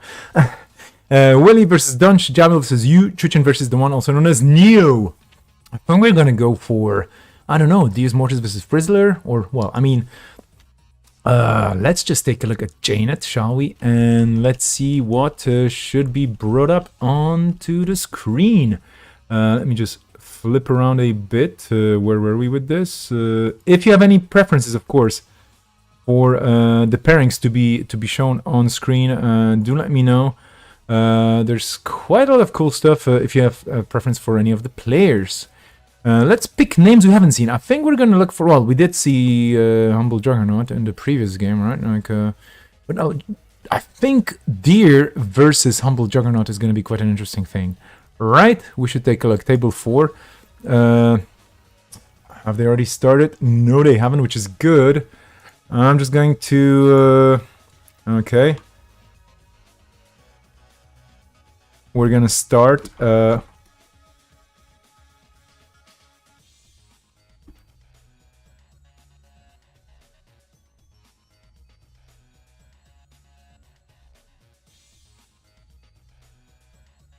We're off to the races here. 65 minutes. Nobody reported a missing opponent.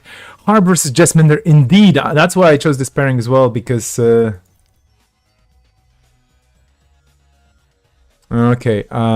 This is going to be interesting, to say the least, huh?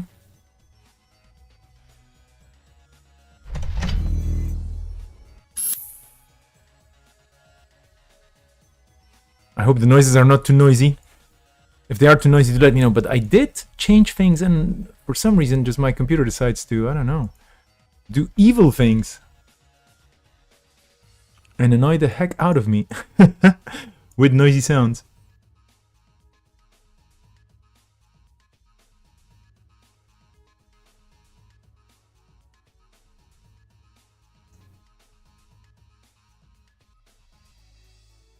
Well, anyway.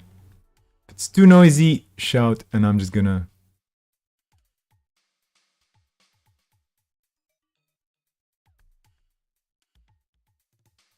make things work better, I assume, or I hope.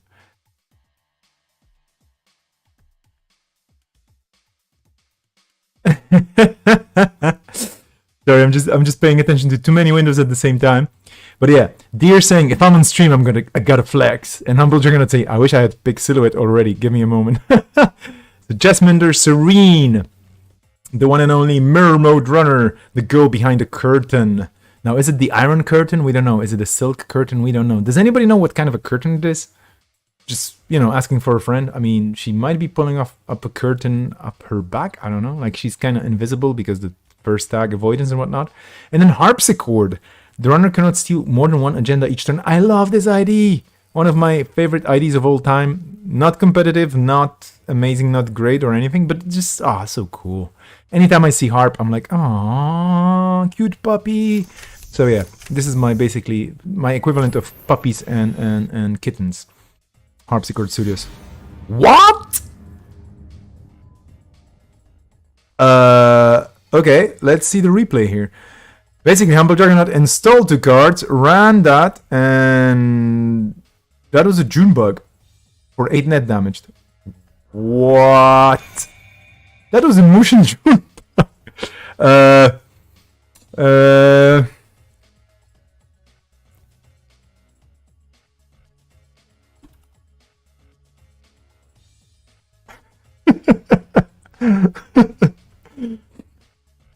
I basically missed the whole game, but yeah, just to explain it to you folks, this was a really cool game. Hey there, Joda Hale, Joda He, yep. Speedrunning strats. I mean, this was basically, yeah, that happens in this game, and we just had a quick flatline. I've just, you know, okay, well, yeah, okay.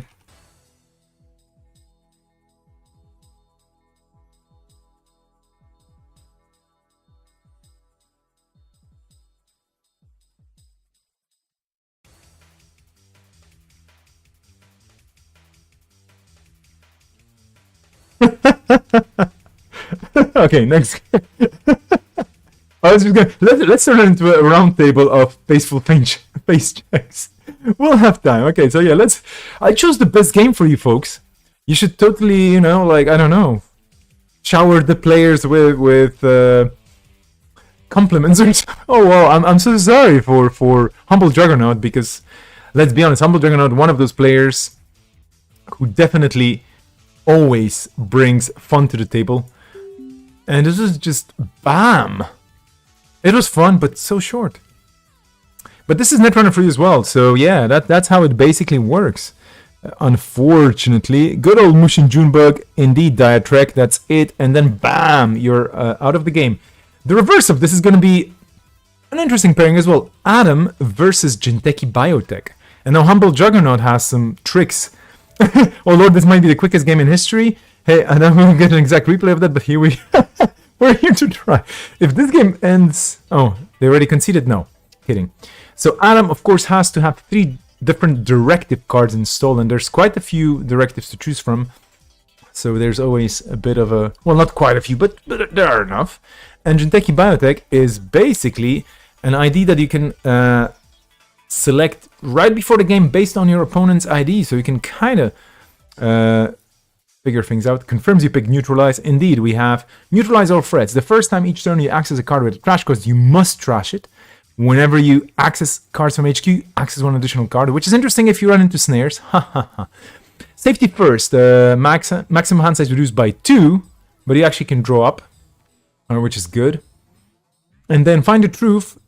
Extra access on R&D, but you have to reveal your cards. So basically, you play with an open mind, and this art is one of the iconic Netrunner arts by Ethan Patrick Harris on some playmats, on many people's screens as well. Beautiful art here. Open mind, for sure.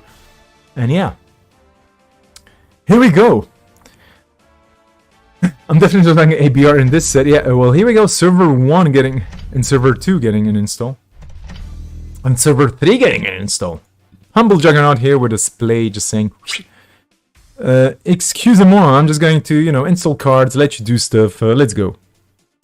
What a game! The first game was just bam, done. Surprise, all Junebugs. That would be quite something. Or all snares, and you can only pay for 1. But if they're all Junebugs, that would be quite funny. Humble Juggernaut stretching on the lounge chair here. I don't even know what to say about the first game. And you know what? I mean, because this just happened on the stream, I believe it is time to run a raffle. If you remember from the FFG era, those little cute tokens that are for advancements, and there's, I believe, this is the sound of me and tokens. I'm fondling these tokens in a bag. There's 10 of them in a small plastic bag. The small plastic bag is a bit dusty because it has been a while, but now for 45 minutes, starting now more or less, you are able to win this. You are able to enter a raffle to potentially be drawn to get that. In case you get raffled by the machine, you get picked by the machine. If the machine picks you, you can join in. But anyway, yeah, we're going for it. And here's a Dirty Laundry. War at the R&D card. Okay, because of course... okay, that's a Ronin. You wanna trash that Ronin? Trash that Ronin. You're gonna trash that Ronin. And indeed, Humble Juggernaut got to see the R&D card on top, so that's why they could go like, whoa. And Humble Juggernaut might be drawing into that card at some point.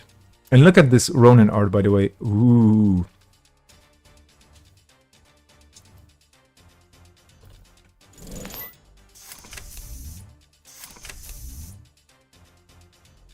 Diatrek in the chat, absolutely correct. You have to trash this card because of the directives.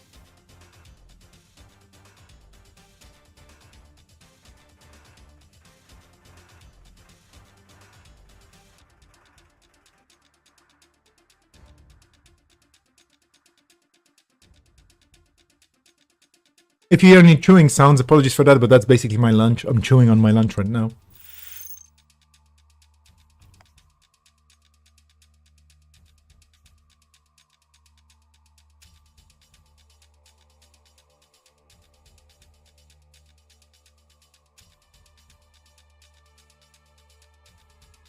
Okay, you're on your own right now. I have to do a judge call, okay? Sorry for that. I'll leave you with the game for a while on mute, not commenting on anything, but I have to make a judge call at a table. Sorry for that.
Diatribe with the truth here. The pesky judge calls always come up when you are chewing on something. Indeed, I was chewing on a power bar here to survive my lunch break without lunch. And then I got a judge call. And I may have made the wrong decision, but never mind. I'm the judge here, so the rules, them's the rules. That's why I don't play my own tournaments, because that would be kind of silly. Anyway, back into this game. What is going on? I missed a bunch of things, because guess what? If you're looking at a different screen to do something else, stuff happens. We have Humble Juggernaut advancing cards. Humbly. In a juggernauty way. And yeah, Deer just going for career fairs. Dirty laundries. It's gonna be really fun to learn all those new images on the cards. They're going, what? Indeed, that is a show of force! 2 meat damage. There is meat happening here. It's damaging meat.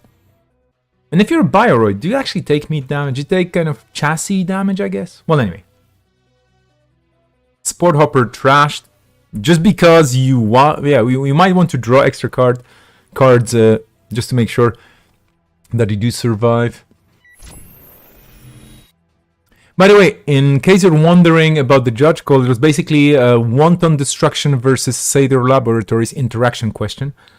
And the question was about the timing. If you spend clicks on a Wanton Destruction, does Seder have the ability to return one of the trash cards afterwards, or do you have to do it before?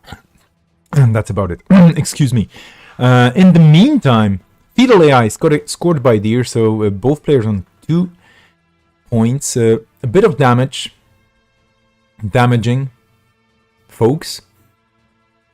Poor Adam is just getting a bit of damage. Still with a 3-card hand size.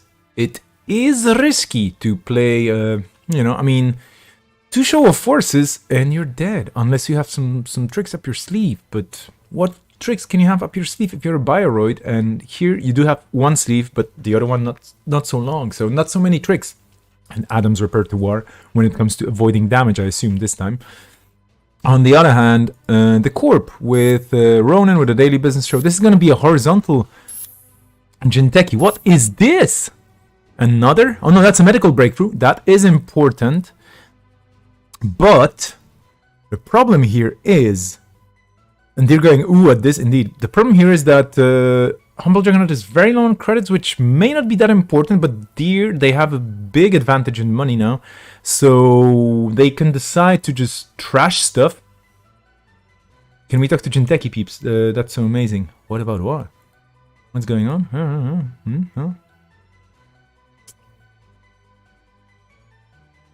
Did I miss something? Well, anyway. Oh yeah, and people tell me there's gonna be a server reset or something, and I'm like, what? Oh, Noah's gonna wait. Ooh! Noah's a hero.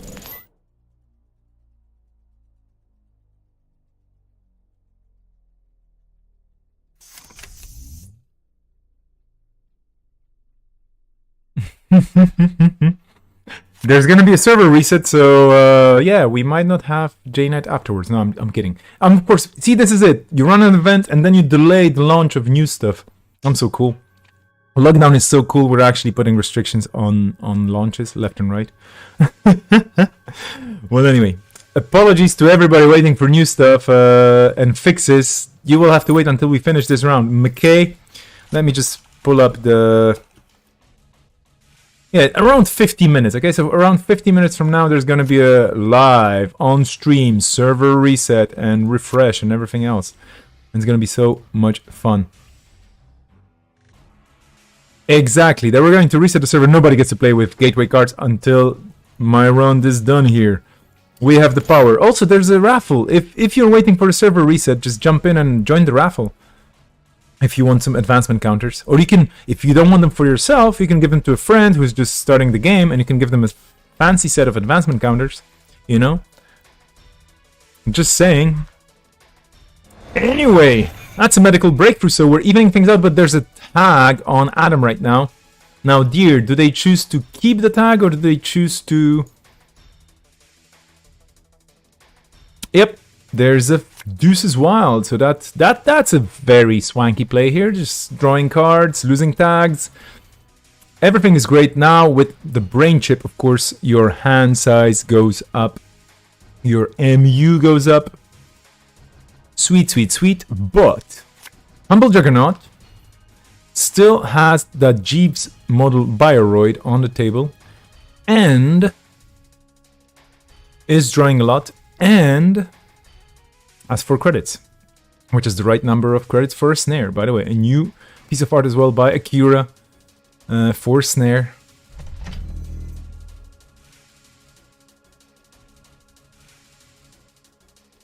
A little room full of surprises. Oh yeah. Oh, by the way, let me tell you, translating Netrunner cards is so much fun. Especially when there's a lot of technical terms or fancy sci-fi language used in it. Snare is actually one of the easiest ones because there's not that much scary stuff in it. But the new cards, and I will be talking also about translation during my super duper long stream coming next week your way, along with a bunch of other things happening on streams across the cyberverse. Dear, getting to find the truth to get a liberated account, or actually showing us that they drew a liberated account, putting it on the table, making money, drawing logic bombs, and there was a logic bomb before, right? But it got already bombed. Femme fatale. I'm curious about this. I mean, what's the story here, Adam? Who's the femme? Why is she fatale?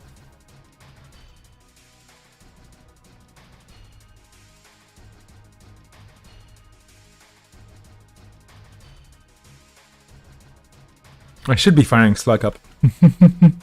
Just to make sure I'm actually talking to Noah and thanking him for being awesome.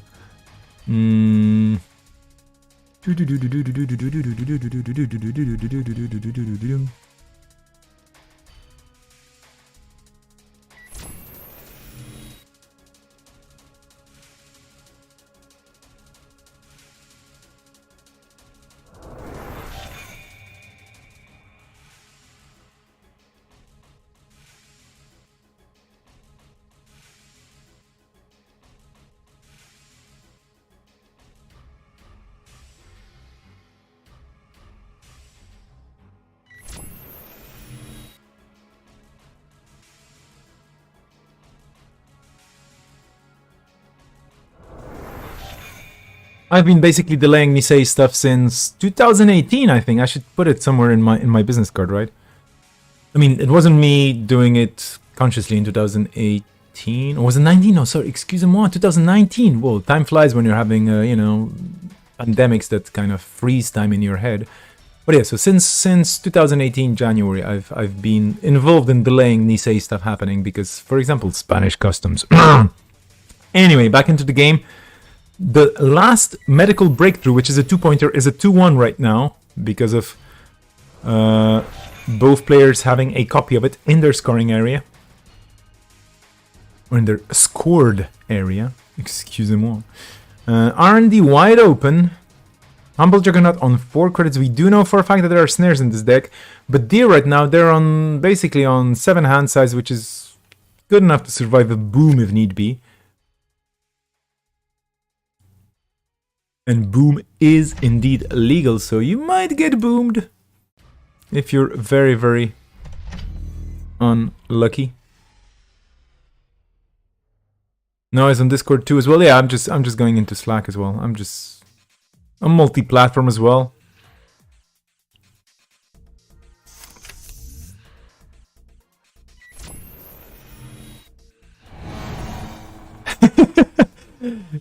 Jay Warwick saying, well, there's gonna be a riot when General finds out the server update doesn't happen until this round is over. Everybody in the General channel on StimHack, you can jump in and complain onto the stream, and you can just... Oh, please don't do it. Don't crash my computer! Okay, running into Meridian, which is an interesting little piece of ice that could be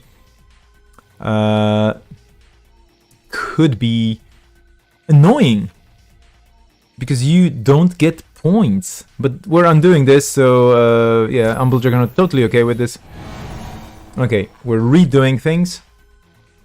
And I'm gonna start stripping a mandarin, because fruit is important as well. Okay. Here comes the -1 point, and that is a House of Knives. Which, I mean, Zoe did an amazing thing here with the illustration. It's very cool, but I don't see the knives. Am I missing something? Is there a knife somewhere in here? Definitely is a house. Or a building of some sorts, but I'm looking for the knives. Well, anyway.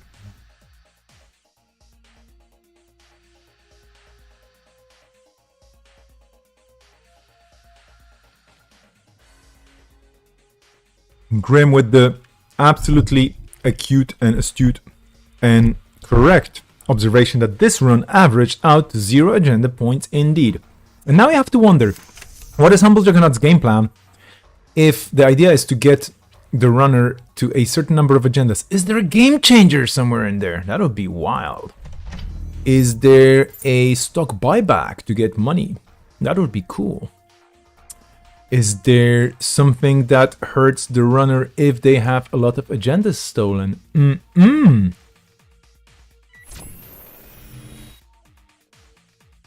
Running HQ. We still don't know what this identity does. But we do know that this is a crick on an HQ, which means only 3 strength. Crick? What is this? What is going on?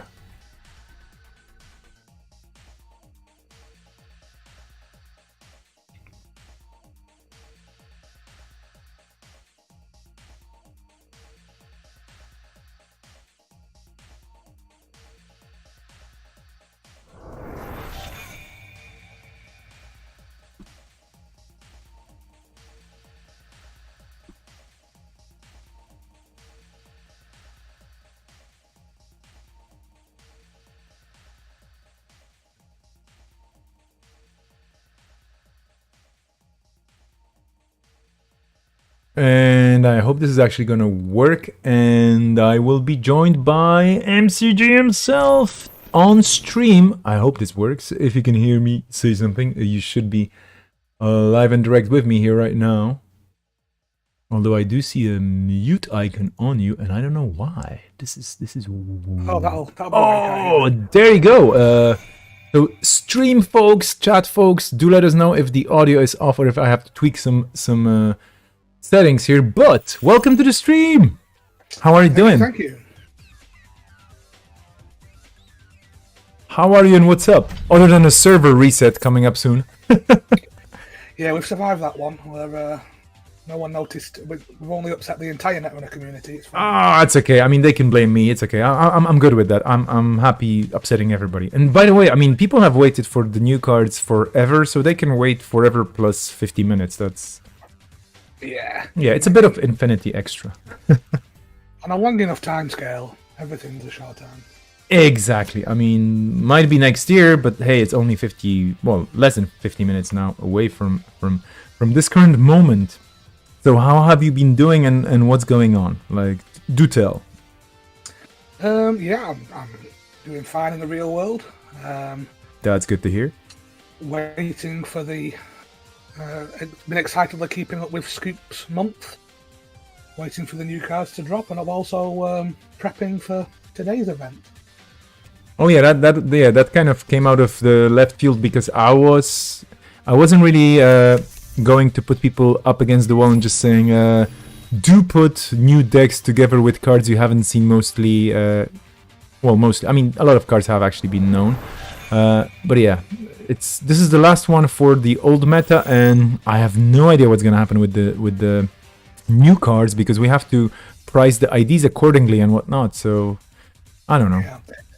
It's been a fun time this week. You can't really do a lot of practice for lockdown at the best of times because obviously people are playing standard decks against you and you can get beat quite easily. But earlier in the week, you could at least find a standard game on the current meta or the old meta, wherever we're up to now. Yeah. But over the last few days, everyone's just been playing new cards only. So.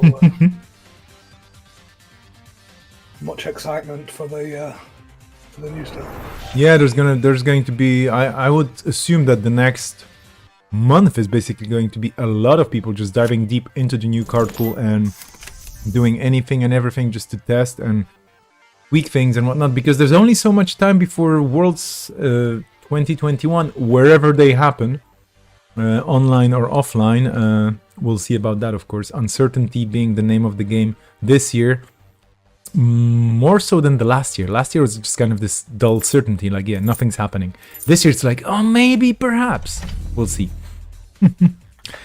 Well, next weekend, Serenity, or Reality Check, however you might know her, is organising the store champs using the kit she was unable to use in 2020 to basically say, here's the new meta, have at it event.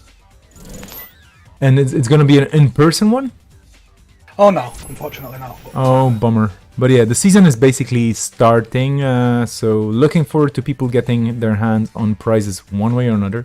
And I'm just going to use this opportunity to remind people that there's still a raffle going on. You can raffle in the chat if you want to. On Twitch only. I'm sorry to all the YouTube viewers. I cannot raffle on YouTube. Boo me. And the game itself, in which we're all there, is looking better and better and better. As in, both players are on 4 points. But the board state is changing slightly. We do have a Psychic Field, which is a scary card, but it's useless right now because it has been revealed. I don't know if you've seen the first game. You were taking a break, but like the first game basically I didn't see the first one. I believe it didn't last long. Yeah, it was basically a single run and death to a Project Junebug. This one definitely is a bit longer. Has been a bit longer already. Oh, there we go, another Meridian. So that's fewer points for the runner again. What was your so if you don't mind, of course, because you're going to be playing in the next round, so what was your approach to building decks for this one? Because there's quite a lot of banning whenever it comes to when it comes to multi-access for runners. Basically there are very few options left, and the corp has to deal with fewer I would say econ options or rusing options. Yeah, so you didn't leave us with many, like you say, win cons for the runners. Yep. So that was a challenge. I didn't get much chance to exercise my runner so far today, as I got almost as quick as game one here when I fell victim to a dedication ceremony Ronin trick. Oof. With only 2 cards in hand. Ouch. But, yeah. And on the corp side, I've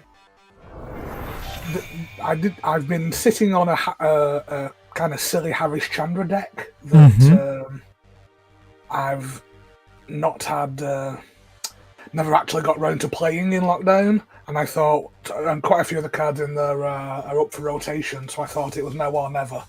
So I've dusted off some nonsense there. Sure, no, I mean we've seen a bit of the Harashandra game on stream, and that looked very interesting. But yeah, looking forward to seeing that deck again. It perhaps won't surprise you to know that it's based on giving tags and doing damage. So that in that first game where I came up against Apex with Heartbeat, it was a Heartbreaker, not a Heartbeat.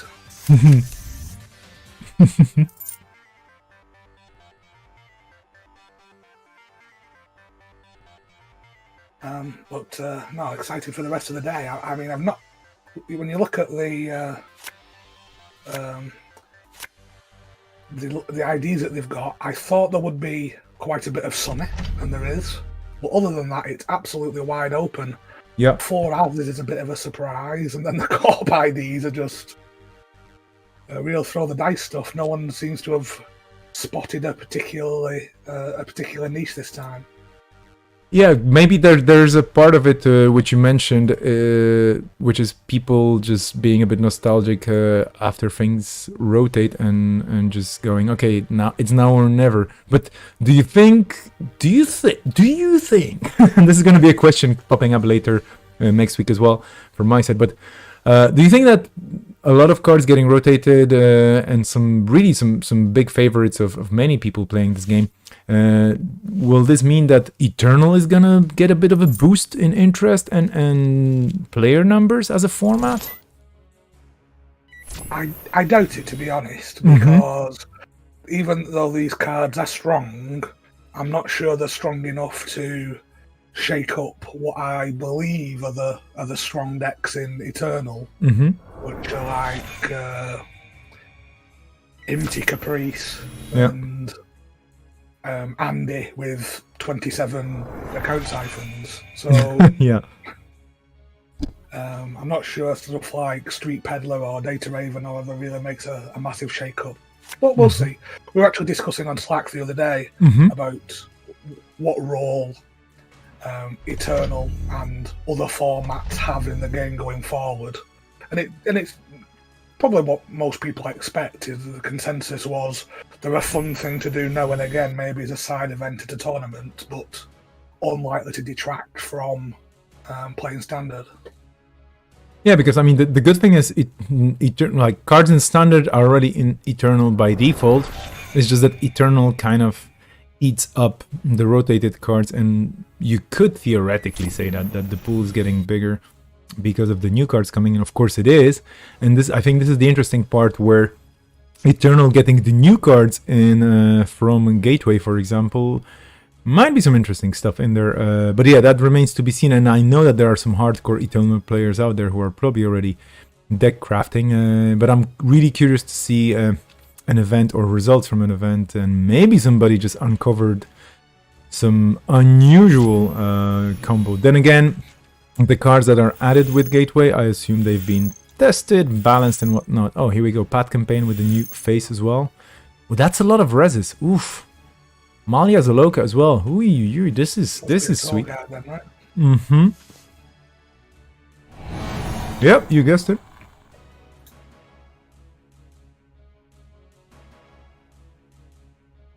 That's a lot of ice, though. You know, like. Well, it's the saddest Malia Zoloka res of all time. Because all Adam's resources are virtual. Yeah. Yeah. Oh, there goes the Logic Bomb, which is never a bad choice against Tour Guide with whatever number of subroutines, because you just bypass this thing. And that's game! That's the last medical breakthrough. Finishing with a breakthrough for style points. After 29 minutes in the second game and approximately 1 minute in the first game, this match is over. Humble Juggernaut and Deer, both players separated by oceans, I would say. Let's just pick a table then and jump into this. Maybe we're gonna see something cool. You have the pick, my friend. Just pick a table and we're gonna go for it. Oh, let's go to table 5, see what Longy and Wiserunner are up to.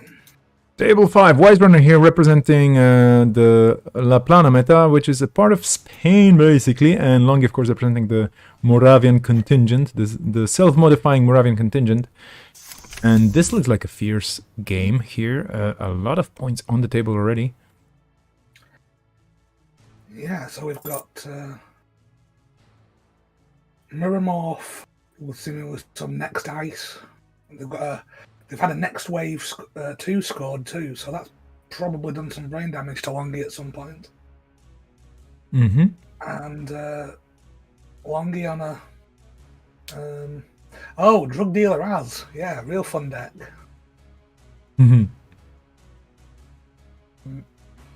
Drug Dealer and Cossack's a great combination, of course. Getting that filtered draw on both players' turns lets you get set up real quick. Yeah. And there's an Aesop's on the table as well. We have prepaid voice pads with another new art. A lot of new art. When you burn through your deck, the final insult is using Aesop to sell Drug Dealer, which is just beautiful. As we've just seen. Yeah. It is a power move. It's just saying, you know. Oh, Cushuk, I was kind of going to ask you, are you playing this card? Because this is one of the cards that you would at times build decks around and just, you know, finding the right value to fire it off. And this is one of the few multi-access options left to the runners this edition. So yeah, this is a good card to have, I guess. I actually did build a Hushuk list that I played a couple of games with, and then decided it would just be better with better cards and less Ushuks in it. But it did actually start off that way, yeah. Oh, we have another copy of Self-Destruct Chips. When it's not scored or it's stolen, it does nothing, but if it gets scored and it's a 3-1, your hand size is reduced by 1, which could be terrible with all the brain damage in it as well. I think Longy obviously in a very strong position now. Yep. Board fully set up, 2 drip coming in off Rizeki.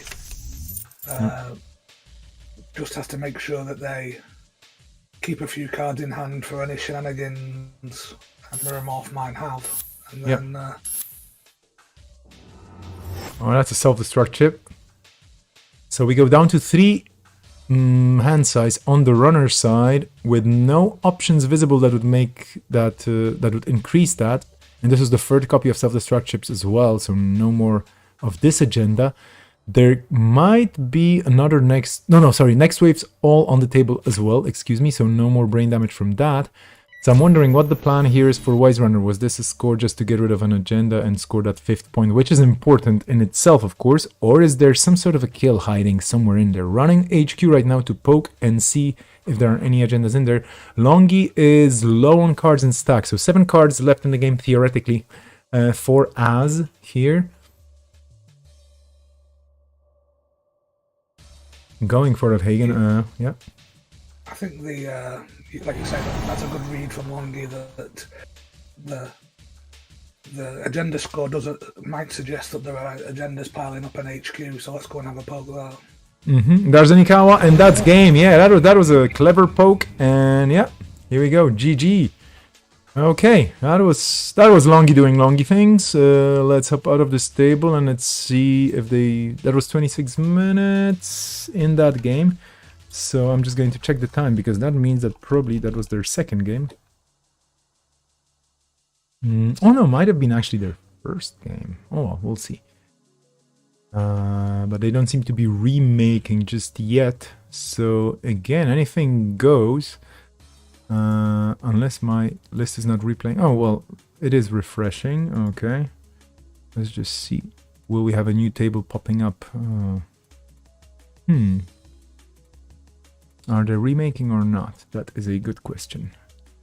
I should theoretically have this knowledge because I should be getting the results in, but, well. Okay, let's pick another table then, because that might be more interesting. Sure. Should we go to top table, Mons and Bookkeeper, table 1? Yeah, let's take a look at Mons playing from Malaysia and Bookkeeper representing Poland. So we have Acme Consulting versus Az McCaffrey here, and this is also looking interesting. Acme with its ability, of course, to give the runner a tag whenever they... Oh, not give. Give them a virtual tag during encounters with the outermost piece of ice protecting any server, so that could lead to some interesting interactions. And, yep. Immediately looking at Mons' board state and thinking, what's going on here? No breakers installed, but a card that will bring uproar to the Rubicon Haters Club is... Yep. So it could be here that Mons' tactics are just to get some res dice and then de-res it again. But if Bookkeeper's paying nothing to do that with Mumba Temple, let's just get into an endless loop of resing and unresing things. Yeah. This as is very interesting. There's a Donut Taganes, there's the Hernando Cortez, which is painful. If I remember correctly, there's a Lewy Guilherme as well in this deck, because we've seen Mons earlier on. Corporate Defector, which is also a cool card to have. It's just a bit annoying, but it's always good to have extra information. Yeah, I think Corporate Defector is often that 46th card that people want to have in their decks, but then can't quite justify. Because obviously, any level of hidden information your access to is really valuable. Yeah.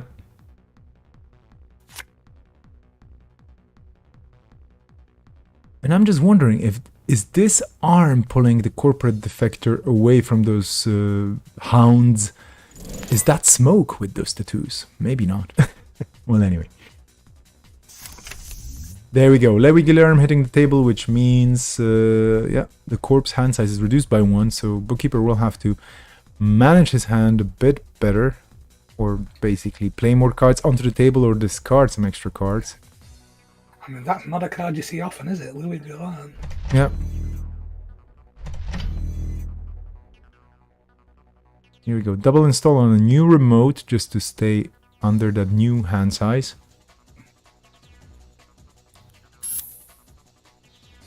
And an advance to top things off.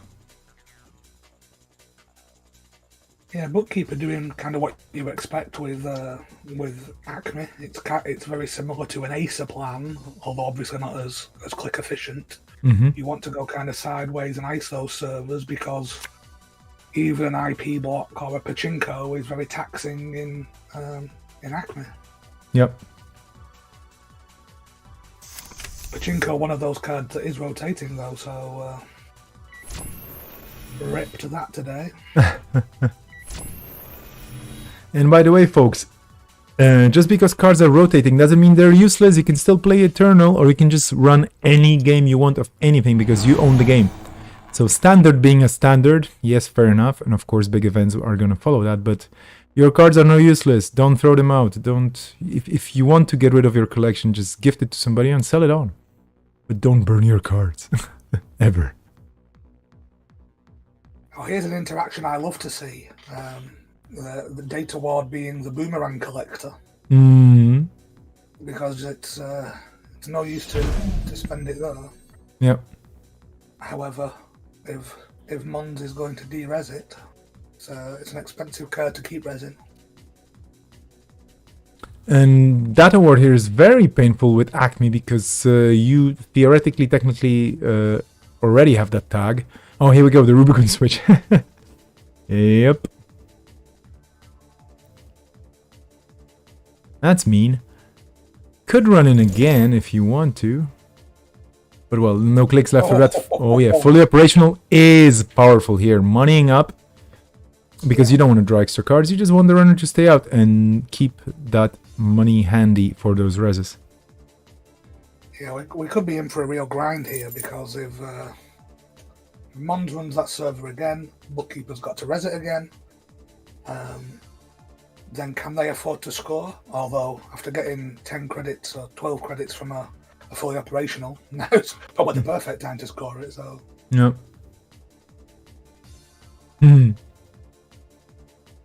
This is still pretty much anybody's game, but Bookkeeper has, well, I mean, they both have interesting board states, but Bookkeeper is probably closer, getting a bit more ahead. Let's see what's going to happen here with the HQ poke, with only 4 cards in there. Here we go. Okay, well, there we go. The points are getting evenly spread. I wonder if there's an emergency shutdown play on the cards here. Could happen. I mean, yeah, it's a 0-cost card. We do know that there are emergency shutdowns in that deck, if I remember correctly as well.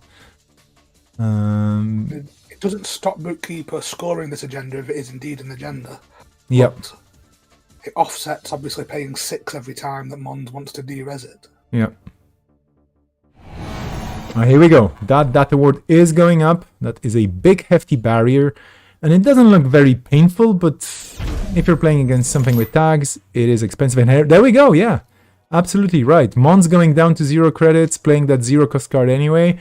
Well, Bookkeeper now with 4 credits left and a server 1 single advanced card. Potentially an agenda. But will he actually decide to score it? Oh, Seesaws. Ooh, that off-campus apartment is gonna be painful. Yep. There goes the apartment.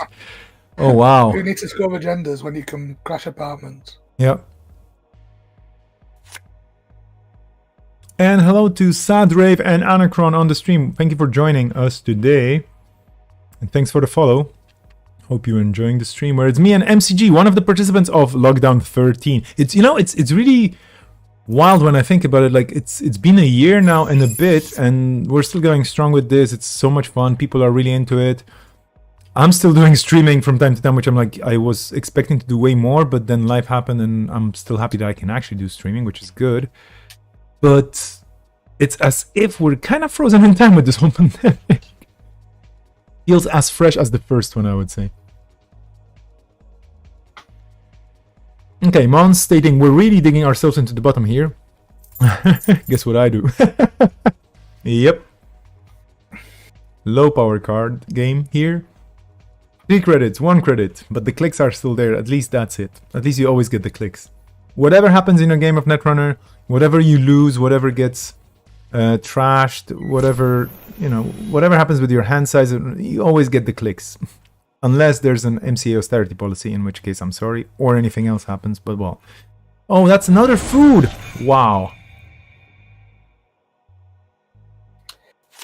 Yeah, as they're talking about it being a grind fest, which we kind of predicted a couple of turns ago, Yep. it certainly suits Mons better at this stage.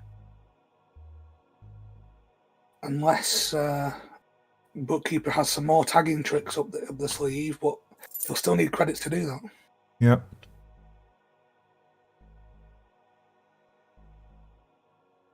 Meanwhile, that Catty Jones is looking quite strong for Mons. Yep. And still no breakers on the table. No breakers in the heap.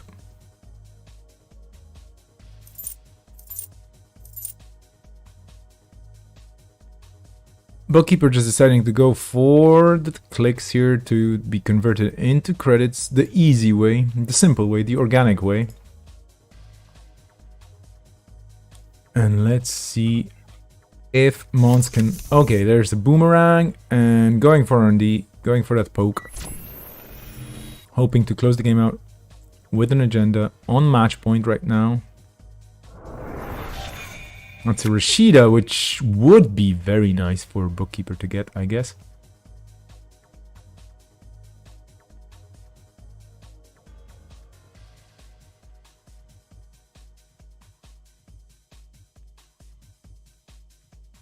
And do we remember what went into server 6? Because it's been just there on the side. I don't know. I don't remember what card that could have been. No, the Bookkeeper set up server 6 with the ice in front of it and then advanced the GFI in server 4 as a bit of a misdirection play. Yeah. It's set up fully OP quite nicely, but hasn't done much since. Okay, we have Joda Hay saying, I think it's the 15 minutes agenda. Yeah, could be. It is not a game win for Mons if that gets stolen, and it can always be returned to the corpse deck by a click. Okay, Bookkeeper going in for the money, planning something. 9 credits together with that Mamba rest in server 3. That is decent. Now let's see what is there. Is this a data ward or something else on R&D? That boomerang definitely still active. Bookkeeper will have to decide to res or not. That's a Hydra. Hail Hydra, I say. And that's 3 subroutines. So something will fire. And the end run is working because of Acme Consulting's ability. That was very expensive for us, though. The problem is here that Mons is just going to definitely have to de-res it, even though it costs them 10. Yep. They can't leave that up. And we are 15 minutes left we have 15 minutes left until the end of the round, and Noah just joined us. Hi there, Noah. I'm deeply sorry for delaying all the new goodies for all the people waiting on the JNet upgrade, refresh, call it what you want. But yeah, it's totally my fault. Sorry for choosing the best time possible for a tournament. Oh boy. Anyway. So 15 minutes left in this round, and once the last game of this round ends on our side here, then JNet is gonna basically get folded and unfolded again. It's gonna just collapse onto itself and implode and explode with new content, new updates, new stuff, fixes and whatnot. Hope everybody's ready for this. That's Pachinko, like you were saying earlier on. This card is going away. Cute, very colorful, sadly going away. Yeah, what Bookkeeper really needs now is Pachinko on all their servers. Yeah. Because they can afford to res those for one and let them be de-resed. Yep. And they can then keep Mons out, but it is other than Pachinko and IP block, I'm not sure what else is cheap enough for dual either. Am I about to Rubicon a Pachinko? And for those wondering what Pachinko means, actually, it is not connected in any way to Al Pacino, although some people have suggested to me at some point that Pachinko is basically the Russian version of Al Pacino. So there's a Alexander Pachinko, who's a famous Russian actor, but no, that's actually not true. Just saying, in case you're wondering.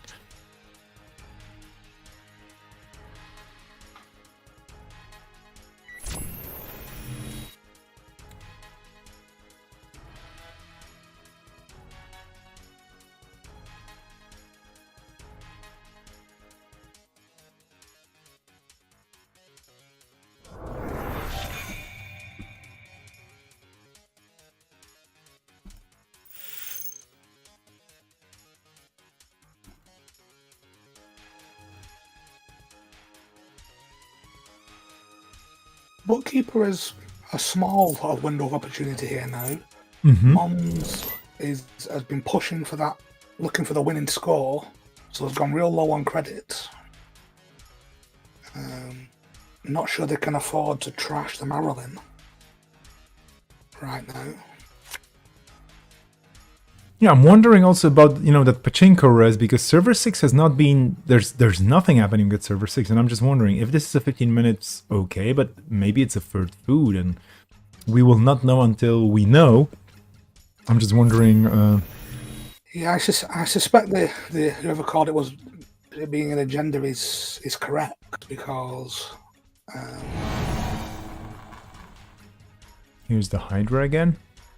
Otherwise, you'd put something behind it to get the value from it. So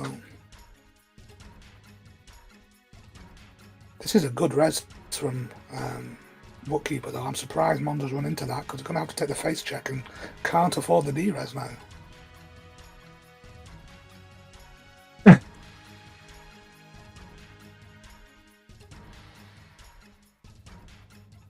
Okay, Mons probably did a slight misplay here.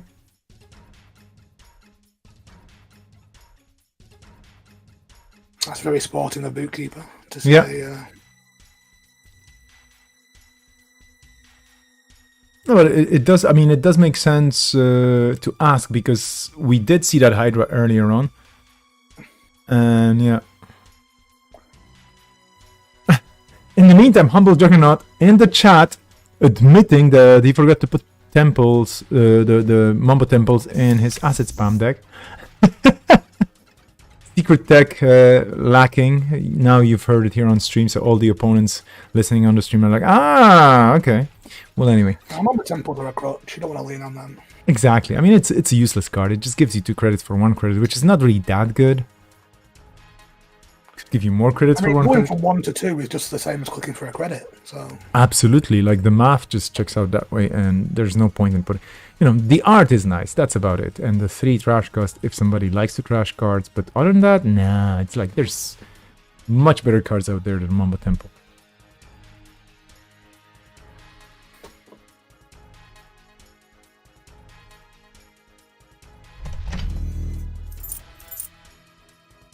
yeah, so Bookkeeper's not in a bad position right now.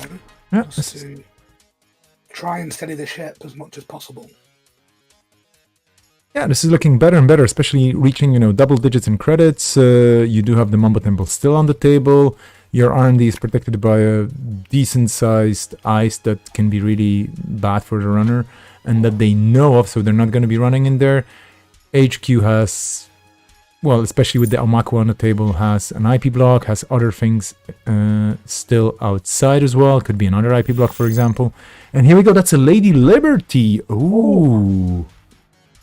Don't think any of us called that one. Yeah, that's...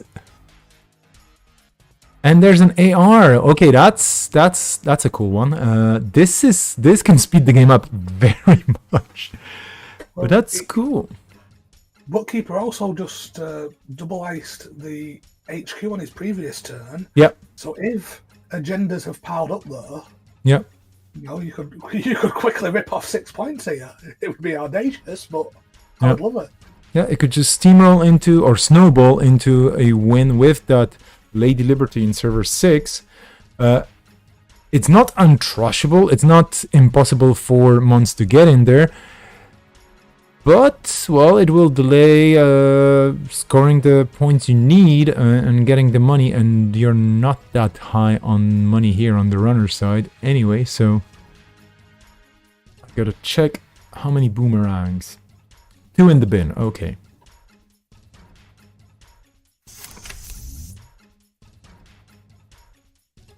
Oh, they're going for Aaron David, looking for the win.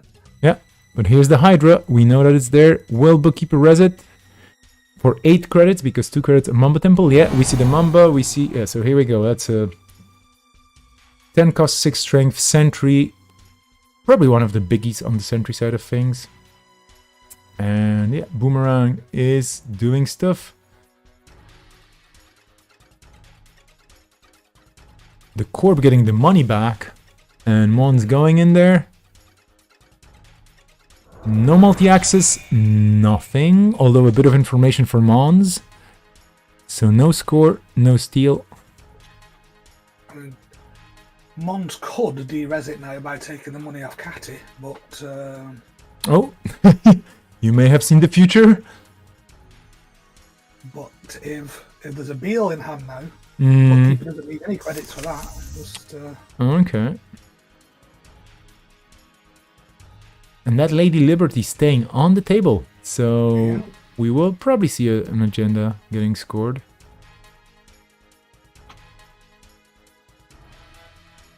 Yeah, that's a Beal. Okay. Game point then on both sides. And Bookkeeper definitely much closer to winning right now than, let's say, 8 turns ago. Yeah. So this is real interesting now because Bookkeeper is up on 11 credits, 2 on the Mumba Temple. Yep.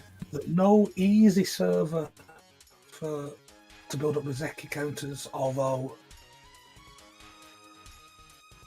it depends if Bookkeeper can afford to res all the ice on Archives and Server 3 as well.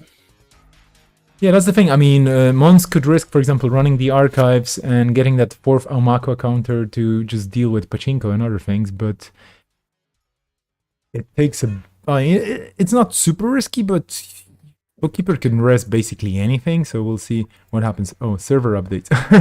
Why are you nagging us, Jane? At devs, we're trying. Oh, well, yeah, we're getting there, for anybody wondering, we are here live and direct, delaying the server updates. As soon as I hear the round is over, I'm shutting the server down. Whoops, Noah with the big words. This over right now. Mons has decided not to contest it. Yeah, Bookkeeper saying oof because regular. Yeah. Yeah. Oh, that's it. 6-pointer. The 6-point sweep from Lady Liberty. What a game. That was really well played. And let's just quickly jump out and see... There are any other games happening? We still have Nimtsowich versus Odal, I guess, and Chuchin versus the One. Let's take a look at table 3 if there's anything happening in there, or maybe it's just not my JNet refreshing. But this looks still far from over, or not far, but relatively far from over. That's Nimtsowich versus Odal, and Odal's Nisei division. Basically bleeding Niseis, so... not that much luck in getting those counters. Huge Lady Liberty, said Jessica in the chat. Indeed. Amelie is saying, hey, wie läuft's so? Geht's gut, I would say. Oh, no, geht's gut. Is that good German? I don't know. But hey, Amelie, welcome there on the stream. And I should be letting Noah know that we just need a few more minutes. I mean, no, he knows. No one knows. If there's one person that knows stuff, especially when it comes to JNet, it's Noah. So we have 4 minutes left in the round, and then there's going to be a huge reset. Like, oh. So glad that Cobra is not connected to JNet, because I would have to wait for stuff to refresh.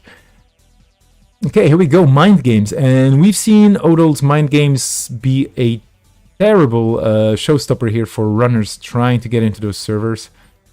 Unless, of course, you have tools to break them quite nicely, which Abanail, for example, is not that bad at. We can see in the play area we're on a Hayubu something or other. Yep. So the Nisei, the Caprice, or one of the Caprice options now. Yep. Makes it real difficult to get in that server, even with all the money and clicks that Ninja Witch has got. Yep. Trying again with a boomerang.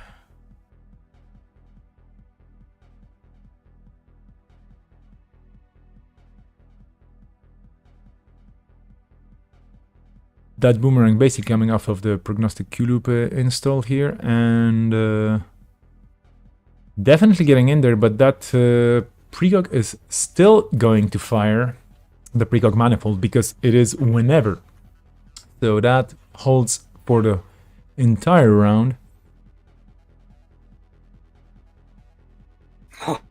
And yeah, that's a no-go.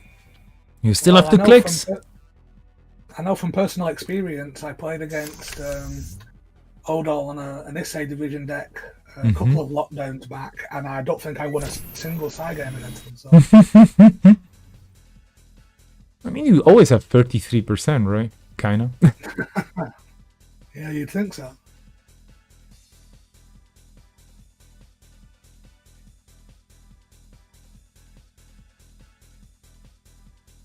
Now let's see what happens. That Hyobu could have, well, already proved a lot of value here. Proved to be quite a good card to play for Odol. Let's see if server 1 is gonna get breached or not. I'm gonna start using the new wording as well. That's we have around 2 minutes left. Still no go.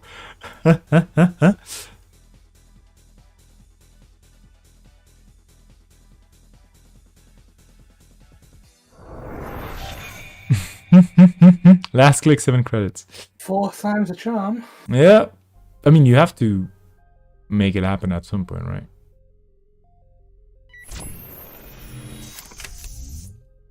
Oops. Things popping up in the wrong way here on my side, but let's not worry about it. The game is still working. We spoke about the last game getting into a grind. This one is like... Yeah. Ninja Witch is almost cash neutral with all these tech trader fires. Yeah. The tech traders are definitely saving Az's bank account here from going broke.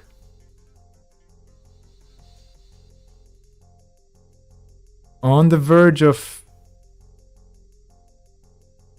the turn ending as well, and the round ending as well in general. Very little time. So, yeah.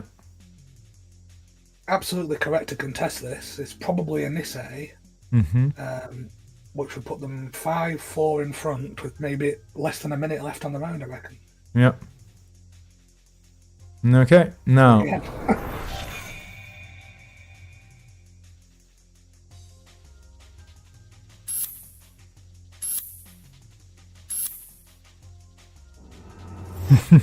What a turn high stream indeed.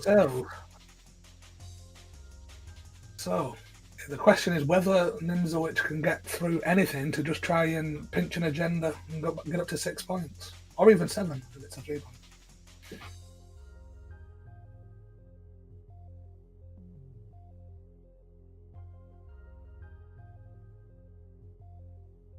I'm dangling on the enter button here. Okay, that's time. Yeah, so now we have Ninja Witch starting their turn, and then so it's a runner's full turn, then a corpse full turn, and that's game. So it's still open.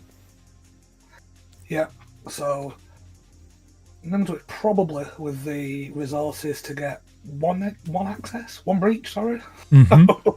Let's see where that brings them. Whether they think HQ or R&D offers the better value.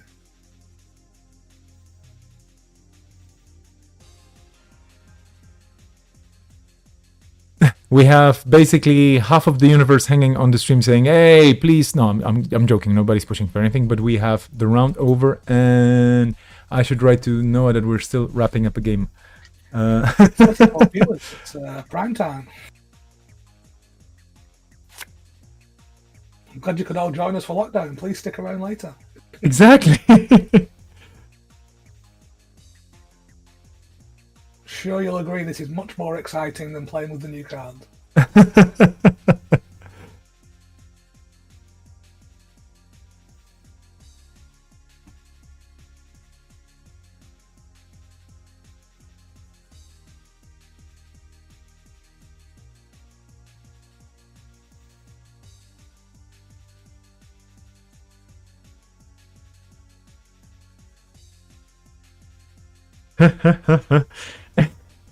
Now, somebody should tell Nimso, which is like, hey, everybody's waiting. No, I'm joking, of course.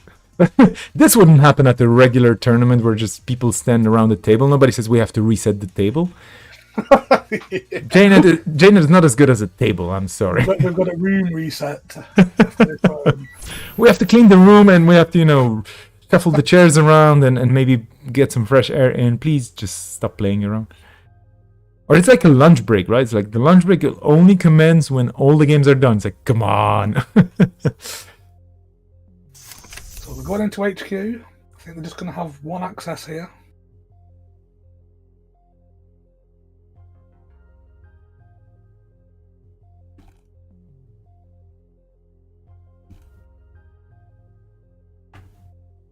They're going to boomerang the Tithonium. Presumably they're going to let the one trash program fire, figuring this is last turn, so... On that front, you may as well use the Abigail to bypass the mind game, I guess. Yeah. And by the way, the other table is still playing their game as well because they had a judge call earlier on and it took me a while to A, notice it and B, take a decision. So, yeah, this is not the only game that's holding the universe up. So thanks for the other table as well for being good players. Oh, that's a future perfect! Side game for the win. Excitement. Oh. No. This is wow.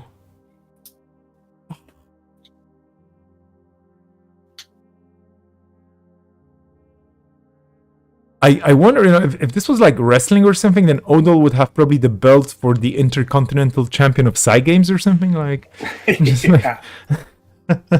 It's like going down for the pin and getting out on the 2 count every time. Yeah, it's like you got no, but no. How about no?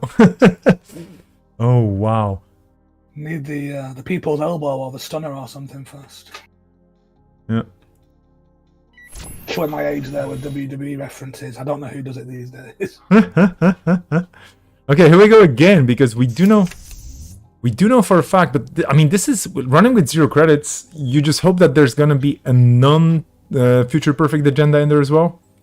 Because oh no, sorry, excuse me, I forgot about the tech traders. Duh. But still, there's only so many things you can do.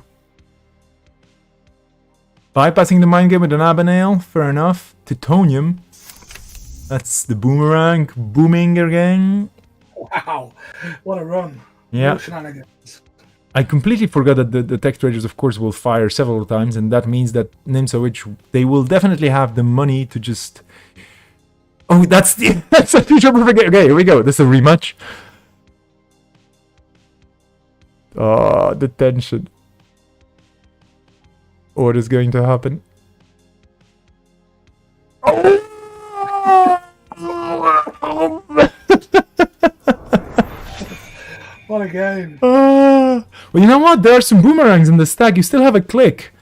But the mind game is probably going to fire now. Unless you boomerang the mind. I don't even know anymore how, what's the angle here. I mean, You might just skip it and go for R&D, right? Oh no, that's it. Okay, Nimzo just saying, whatever, take your points. What a game. Ah, wow. You indeed. Well, yeah, I'm just gonna jump out because the other table is still at it. So table 8 is still at it. Let's just jump in. Oh, is that over? Yeah, that's a flat line. I mean, is that completely over? They look, oh yeah, this looks very much over. Yeah, they just finished. Okay, so now, folks, what I'm gonna do, I'm just gonna jump out of this and I'm just going to very, very quickly go to the place where I should have gone approximately 17 hours ago and say, Noah, push the button. So, the moment you've all been waiting for. Yeah, here comes the reset. Oh wow, but this was, yeah. So what do you think is gonna happen with Janet after the reset? Is it going to like be prettier or something? Or I heard there's gonna be like a VR option. Wow. I don't know. It should make running interesting. I'm actually afraid to refresh the window, so I'm just gonna close it first, and I'm gonna say thank you so much for being with me here. I'll let you prepare for your next opponent because I do assume you're gonna get an opponent having gotten the bye right now. So are you ready for your third round? Yes, I'm hoping for my first win shortly. Well, I mean, the first round sweep was a harsh thing, but it happened. Good luck with the next game, Dan. Yeah, do jump into the raffle because it's still open. I'm going to be closing it any second now, but first I'm going to take care of Cobra. Thank you so much for joining me, and I'll see you on the stream. I'm hopping out of this connection and jumping into Cobra. So dear folks, you're going to have some time on your own here with the screen just to look at, and once Cobra is updated and the servers reset, because we have been holding the cool folks waiting for all the updates, waiting for quite a while. I'm sorry for this, universe, you have to forgive us, but we'll be back soon with round 3 of this wonderful tournament today with more games once I input all the scores into the Cobra machine. And in the meantime, do enjoy the music provided by Tribmirror, and there's a launch happening, I think, at some point soon, of the music that is going to be the third volume of this amazing pack of tunes. So yeah, look forward to this. Tribmirror at Bandcamp, double P in trip, by the way, because tripping with a double P is better than with a single P. Do jump into the raffle. I'm going to be closing it soon once I get everything sorted. And yeah, talk to you soon.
Okay, so what's the story here?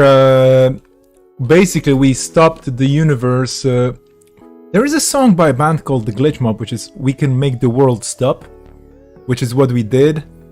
And as a group of people playing at a tournament. So I'm very sorry to everybody waiting for you know, basically a new world, a whole new world, a brand new world, I don't know. And it's still happening. I'm refreshing here, not furiously because I'm chilled and we still have plenty of time, but we have Cobra to go through and to look at the results so far and talk about that very quickly before JNet comes back in its brand new refreshed glory. In the meantime, the raffle ended as well, and I do swear that that was the bot picking. I just pressed the button saying randomly pick a winner, so congratulations to MCG or Green Haggle, who got the counters, got the tokens, and there's gonna be another raffle happening later on. But let's look at the field right now, because we still have 2 rounds to go. We're midway through this, and we have 3 players sweeping left and right, 2 of which are coming from the Polish meta. Yay! So, I mean, well, it's, you know, like, I haven't played a single game in the Polish meta, to be honest. I kid you not, but there is a part of me, there is, you know, there's a part of my blood that's Polish, like all of it, but basically, well, anyway. Local pride in a way. No, I'm just very happy to see people in the top here. Frizzler, Odo, Bookkeeper, and then we have Deer and Longion 9, both with very interesting IDs. Humble Juggernaut, Jamil, Willy, MCG, Nimtsowicz, Deus Mortis, Mons on 6, so still in the running. And then we have the rest of the field with super experimental decks as well. Dunch getting the, well, there's no price for that, but basically getting the, you are playing a Sub-Zero game here with your ID scores. So at -2 with Life Imagined and Nat. Interesting picks, and yeah, maybe we're just gonna go and watch Dunch play. I don't know. Definitely, the top names are gonna be reappearing, most likely in the top 4 cut. We'll see about that. Mark saying, first time I ever won a Twitch raffle. Well, there, I mean, that's it. You know, the bots just do it, and I kid you not, I just press buttons here, and scripts do their scripty things, and ta-da. Speaking of scripts, I'm refreshing JNet, and it's still not happening, at least for me. I don't know, if you get JNet to refresh and it works for you, do let me know. I could share my screen for JNet right now, but it's gonna look very sad. Not up for anybody.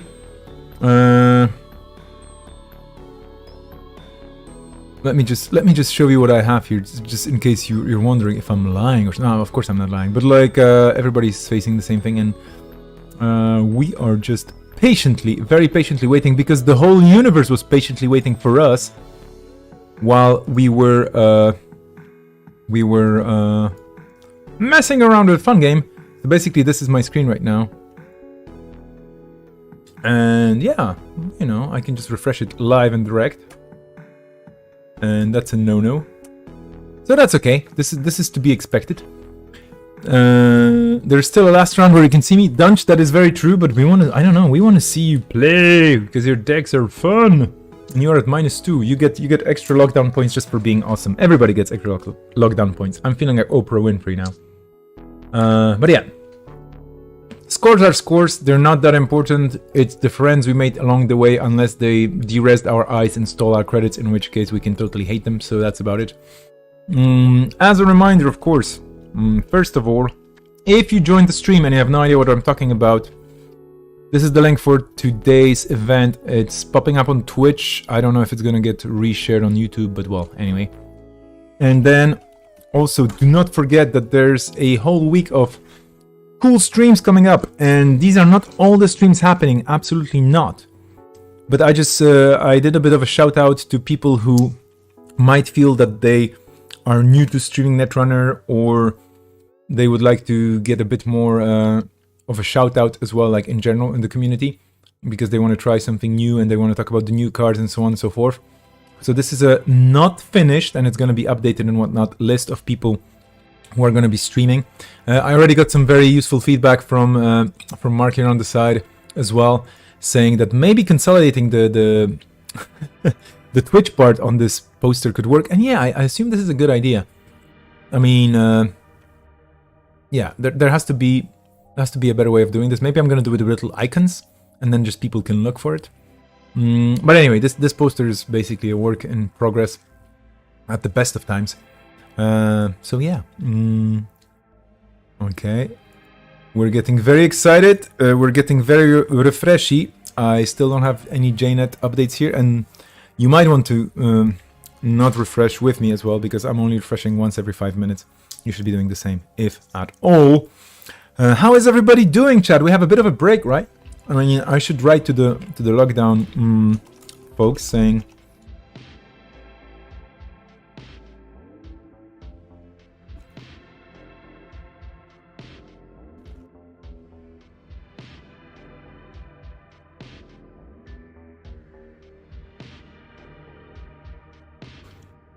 how is everybody on the chat? How are you doing in general with all the, I don't know, like with all the events around you? And I said I'm not going to talk about the new cards, and I'm not going to talk about the new meta just yet. But I don't know, if you have any hot takes, or if you have anything interesting to say. I mean, everybody has always interesting things to say, but if you want to share something... oh, you saying I'm 0-2 on my first lockdown, but I'm having fun. This is the most important thing, my friend. If you're having fun, you're basically winning, because that's a score that nobody can take from you. You know, like, that's my approach to big tournaments, small tournaments, whatever events. If I'm having fun, doesn't matter what my points are. My happy points are always positive. It is indeed the spirit of lockdown. I hope you get to hang out with cool people and chat with them.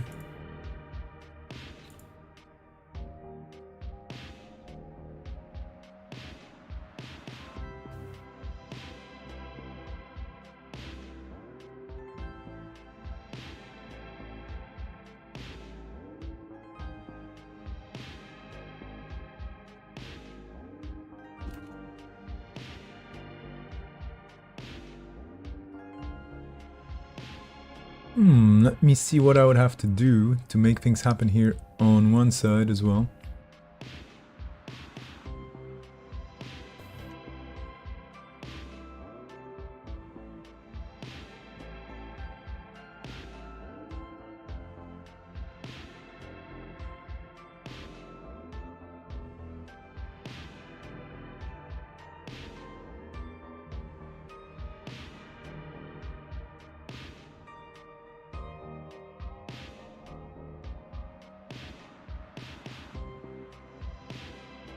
A lot of chilling out now and just waiting for Janet to reappear.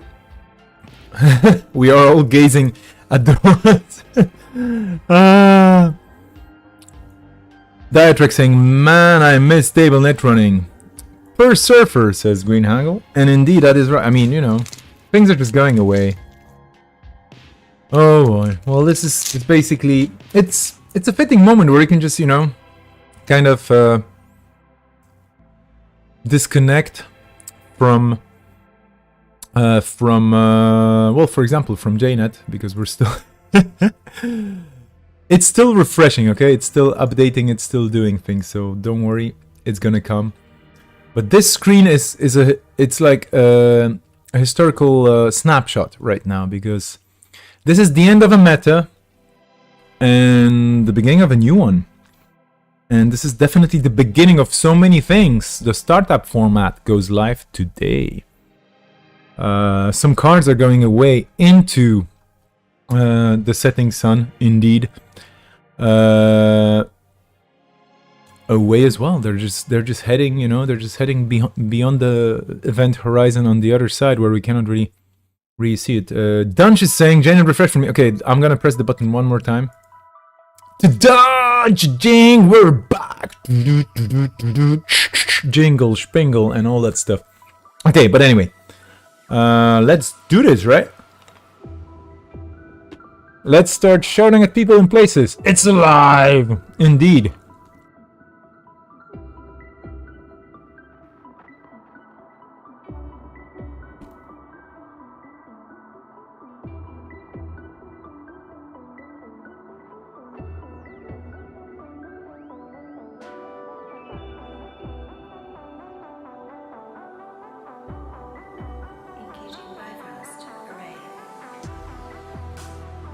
Okay.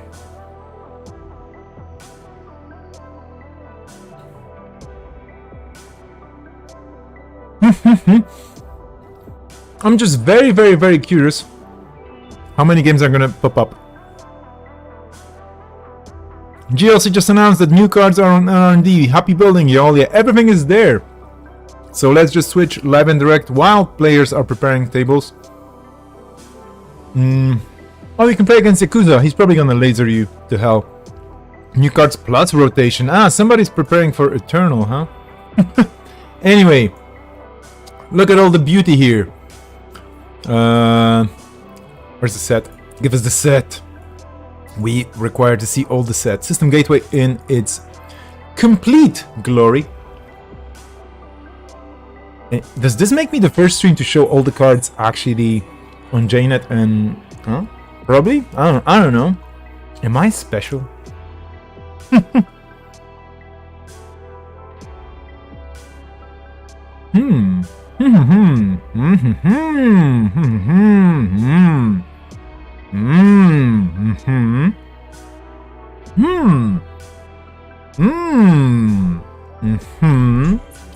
Yes, indeed. Yeah. Okay. Cool. Yeah. You've seen all those cards already, right? I mean, I'm not really doing anything special here for you. Whoa. Sorry. Didn't mean to hop over. But yeah, you've seen 99.9% of those cards already, right? Or they've been spoiled to you, or you've read about them, or you've heard about them. Yeah, there's nothing new here. They're all old cards. They're at least 1 week old in most cases. So yeah, nothing special here. Mutual favor, we've seen that before as well. Yeah, it's all there. It's all there. Cleaver Cookbook. They're all beautiful. They're amazing. They're all exciting to play with, but we've seen them already. Government subsidy, meh. Nothing special. T400 is newish. You mean the diamond? The T400 memory diamond plus 1 memory. You get plus 1 maximum hand size.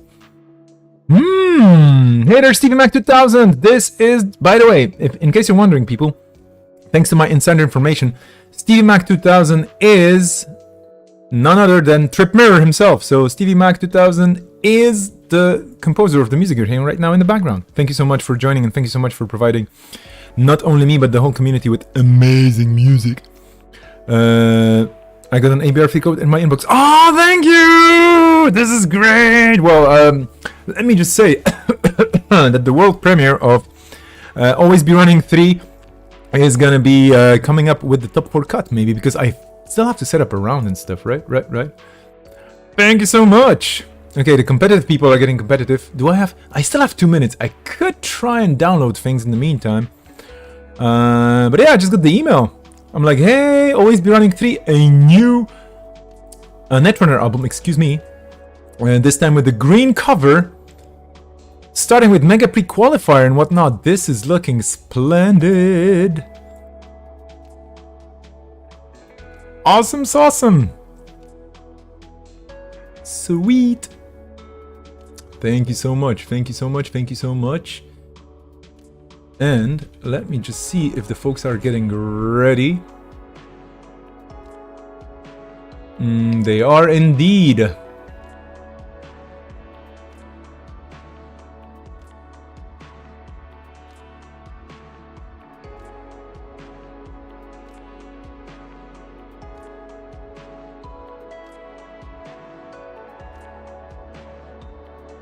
And if you hear sirens in the background, they're actually real sirens. It's not in the music.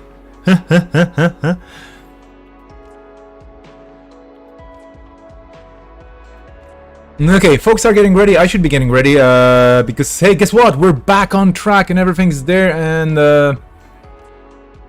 yeah, as a reminder, people playing Lockdown will now have to choose the competitive tab.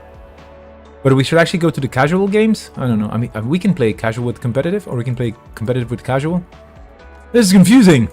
As long as they label the table, then we're gonna be just fine. Legality might still be fine. We should be okay with things.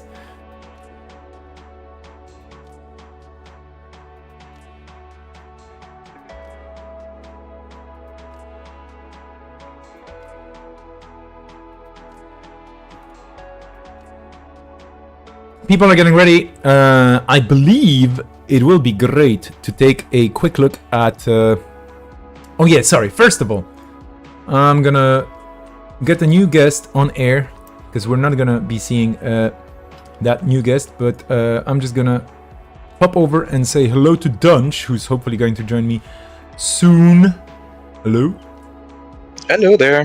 Hey, great to hear you. Yeah, nice to hear.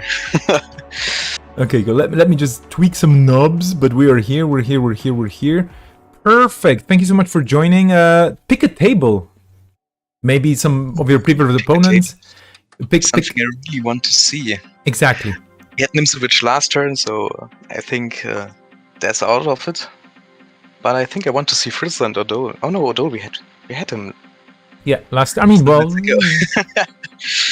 Oh. Should we jump a little bit more down?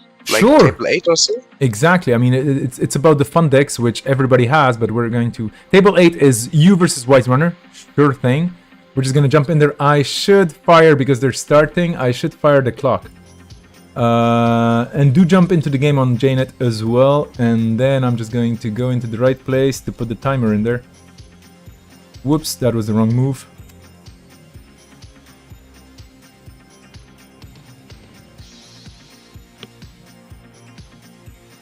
I'm just wondering how many things were broken with the server reset on my side, and if things are gonna look good on or not.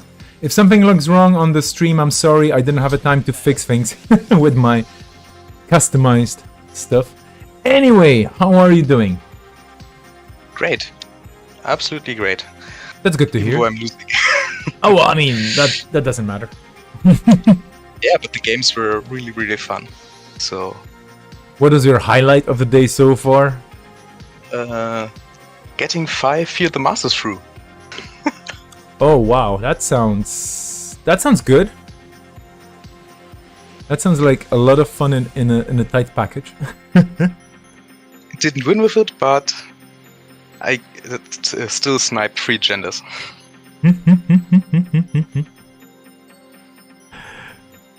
Okay, they should be starting. Oh yeah, we had Wise Runner disconnecting, because some players might actually have also issues right now because of the refresh. There's probably some cookie refreshing going in the background, and you know, things are basically getting refreshed and whatnot. But yeah, we are back in the game. Yeah, the credit and click stuff looks a little bit funny and new now. At least for the rest. Yeah, I don't know. Things have changed. There are only 3 points left on the crop side. Credits, clicks, and bad publicity. Yeah, I can't draw. So, okay, something is amiss. Dun dun dun dun. Or see how many cards you have in hand. Yeah. This is weird. Okay, and that happens. This is just... The draw button is disabled, draw 1 working. Don't know if I should start playing. I think we'll see the next restart. Just in a few minutes. Yeah. Yeah.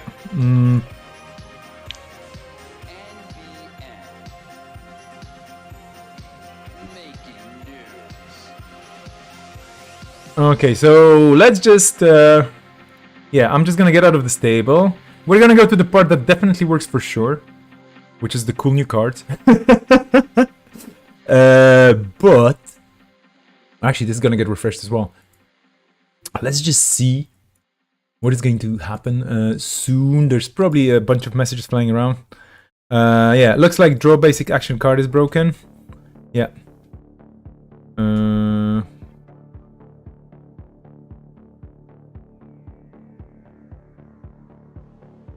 Okay, well, that's a normal thing whenever there's an update of any software, let me tell you that. And if anybody has witnessed that from any side in an IT company or in the IT industry in general, be it on mobile devices or desktops or whatever, new stuff happens, you release things, and something's gonna break. That's normal. Yeah, but it's absolutely frustrating when you're sitting there and oh, we have an update, and everything goes down. Happened last week in work, and Hooray! Yeah, we should all just take a take a step back from the servers. Stop destroying them with our attention. Oh yeah. We have Shorty saying, "Hey, I think I know that voice." Yeah, indeed. Yeah. Hey, Shorty. Okay, we're just gonna jump out of this into this and chill and relax because. So yeah, so what can we say about the state of the game right now? No, I mean, well, it's just JNet doing JNet things. I'm going to actually, if you don't mind, Dunch, I'm going to test some questions that I'm going to be opening up to people during the super duper long stream that I hope to pull off soon. For example, from the new cards that you've seen, probably, would you be able to choose 3 Corp and 3 Runner cards to say that they're going to appear in the deck that wins Worlds 2021? Ooh, that's hard. No, I mean, so yeah, so let's put it this way: we have the time. There's no rush whatsoever with this, so we can just hop over here, and you name the card, and I just or we can just scroll through them or whatever. But there's a bunch of new cards appearing, and they're all. Well, it's hard to say actually how competitive they are, but they're all playable and they all seem that they could be doing things, right? And of course I know it's hard to say what's going to end up in the winning decks, but if you were to just, guess. Okay, one is really a little bit too easy. I think you will hit me for it. The hedge fund. Are you sure? No, okay, but that's a cheating. Let's talk about the games the cards in Gateway that haven't seen any games in any worlds just yet. So like all the new cards that are actually brand new and not reprints. What would you say? I mean, hedge fund, of course, obviously, but well, still. Yeah, I didn't really look up a lot of the cards, and I tried not to get spoiled. So I'm just reading through a lot of cards at the moment. Yeah, we're in the same boat. And in the meantime, Kinetic Void is very interesting. Aonetic Void, okay, we have it here on the screen. Yeah, indeed. Whenever the runner approaches this server, you may pay 2 and trash 2 cards from HQ if you do end the run. So it's like a costly Nisei counter or Caprice Nisei with a non-Sai game. Yeah. At first, this is one of the cards I got spoiled. I first had read it wrong and so, okay, when I run and standing in front of the server, he can kick me out. And I haven't seen any eyes, and then it would be just absolutely useless. Fair enough. So Aonetic Void, definitely, I mean, a lot of people saying that this could be happening. We have Green Haggle in the chat saying Skunkworks.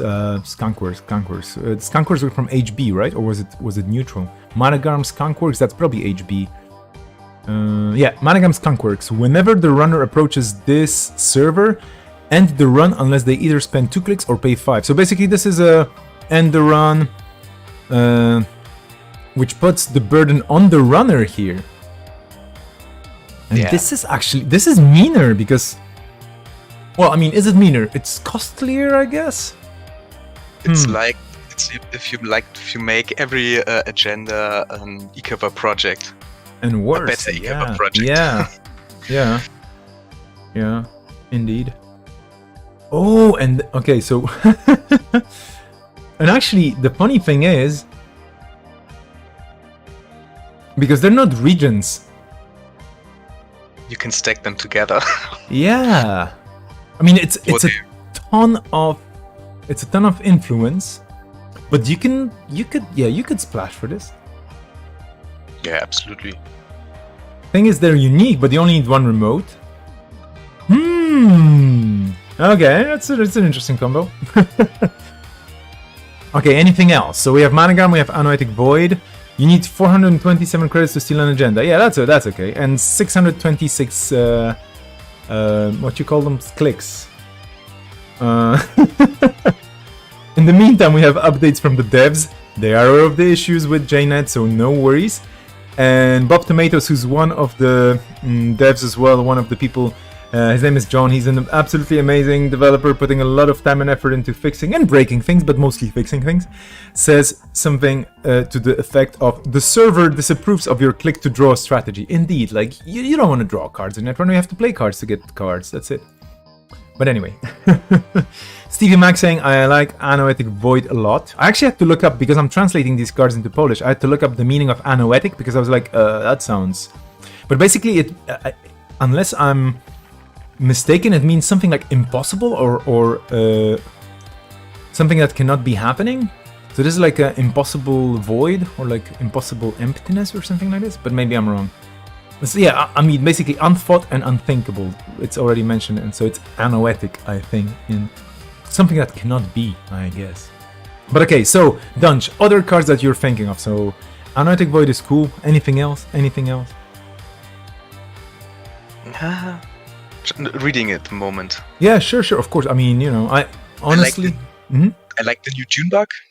The new June bug, that's Neuros? No, that's a Neuros bug. That's Cypher. Oh yeah, Urtica Cypher. Yeah, that's a cool one. It's actually a better June bug, right? Because you don't have to pay.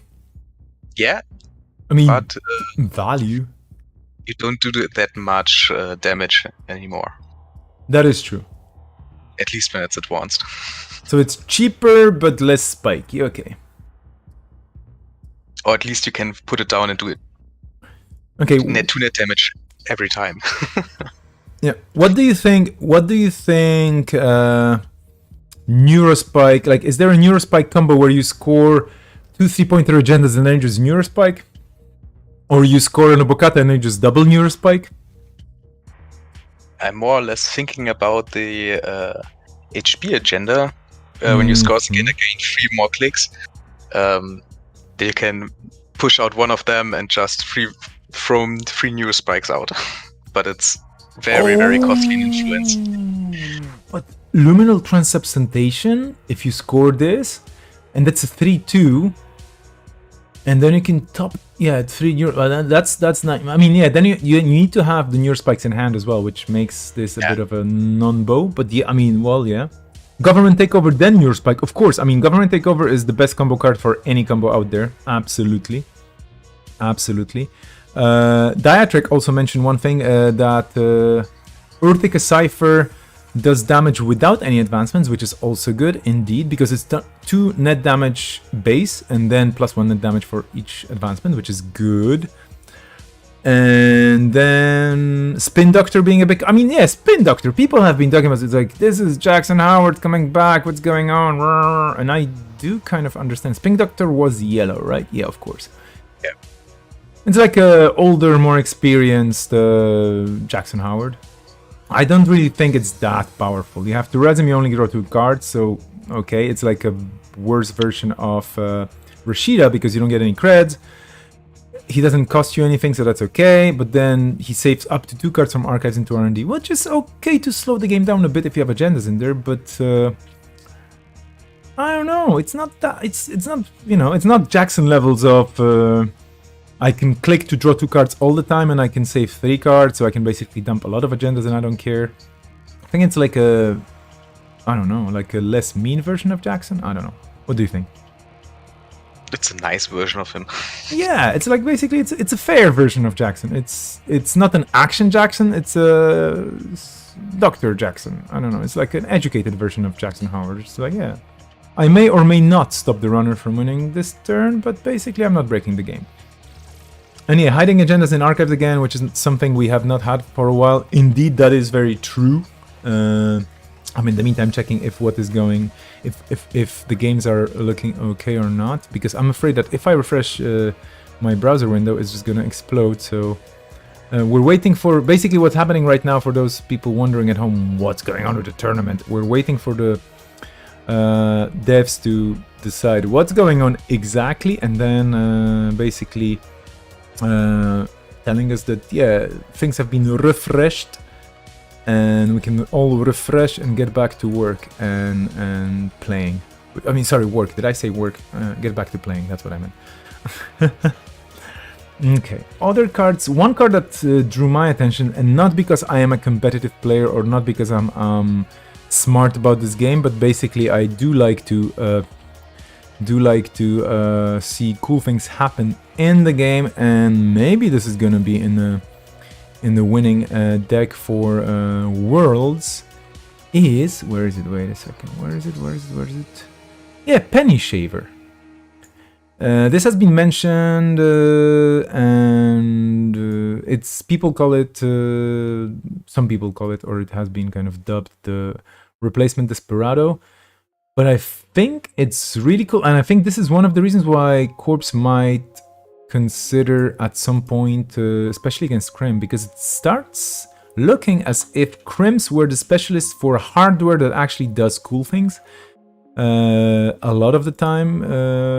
So, I mean, all factions have their cool hardware, don't get me wrong, but Penny Shaver is one of those things that does credits, like makes credits for you, which is more important than other card effects in the long run, I guess.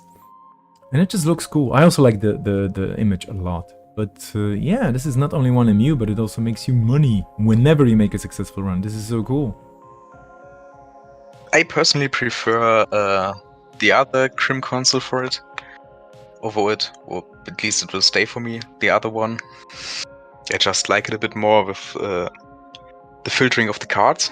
Mm-hmm. So basically, not Doppelganger, what am I talking about? Paragon. Yeah, so basically Paragon allowing, because that gives you something that criminals are not that famous for, which is a bit more of card filtering. You get a bit more draw and filtering in a way. Okay, yeah, but I think money. I'm pretty sure that money will be very, very useful for some card effects, because you might just import a bunch of diesels or something, or you can just have your class acts ready, and then all that money will go in there, and then you will have still more money. Also,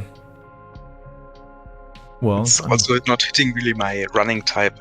Mainly I'm running 1 or 2 times a turn, and then it won't pay off as much as it should. Yeah, I mean, that's definitely a good point, but yeah, imagine if you open your game, you have a Penny Shaver, and you have 3 Dirty Laundries, and I don't know, top it off, maybe a Sure Gamble, just, to have like, so then you just Sure Gamble, you install a Penny Shaver, or actually you don't even Sure Gamble, you install a Penny Shaver, and you do the 3 Dirty Laundries on Archives, and it's already cool. But yeah, truth is, whenever you make a successful run, it doesn't give you a credit into your bank account, so you still have to keep piling things up, and that might lead to some issues later down the line. Speaking about issues, yeah, because Longy's asking if we're close to the games. Well, I don't know. I'm observing the Jinteki _net channel on Steam Slack, which is the place for truth when it comes to updates and whatnot. And let's just see what's gonna happen there. I hope we're close to games. Otherwise, we might just be taking a break. I might be just saying, everybody go home for an hour and then come back, because we are going to finish this tournament today, whatever happens. If I have to ask people to get on Skype and put cameras on their play mats, and then we're gonna play. No, I'm kidding, but like that could be an option. That would be cool. Yeah, I mean, I access this card and show me. And Netrunner is one of those card games that you could theoretically play quite well remotely like this. So yeah, Longy, I'm sorry to not be able to tell you whether we're close to the games actually happening or not. Waiting on the JNet, on Jinteki _net on Steam Slack to get updates.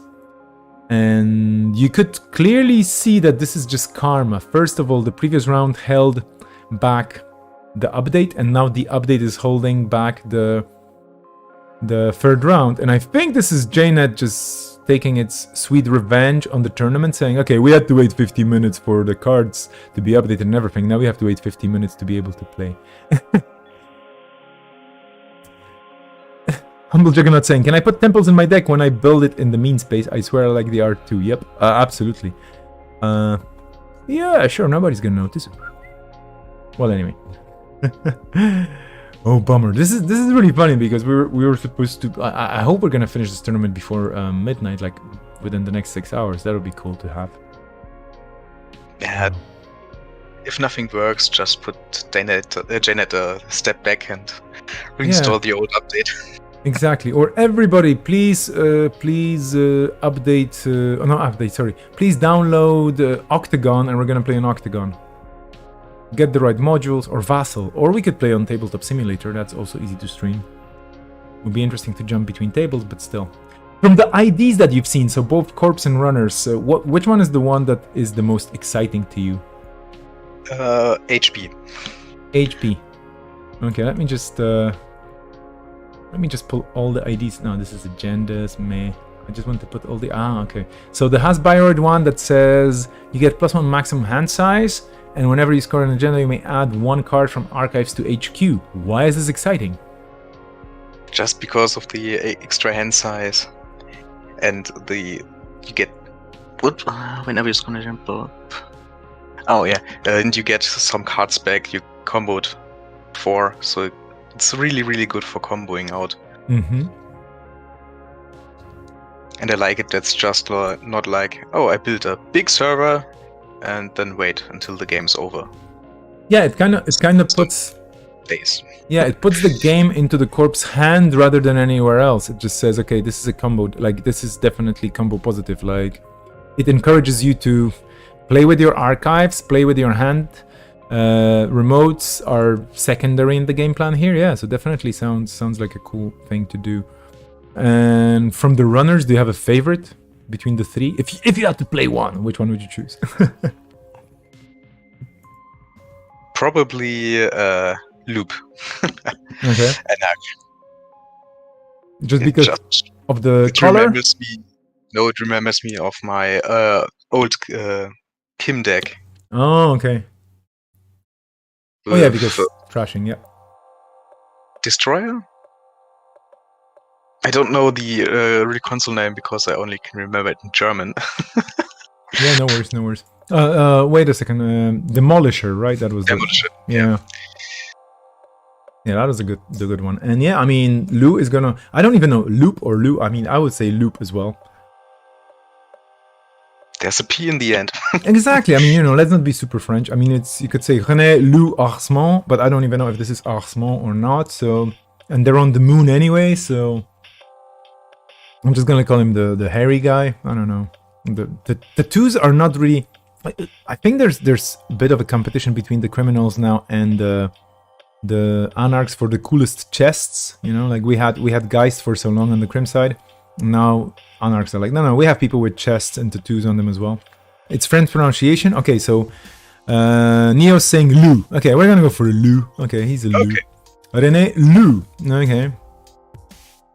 So, okay, I think I really want to make a cool criminal deck with Zahia because, first of all, we were talking about it already on the stream earlier on.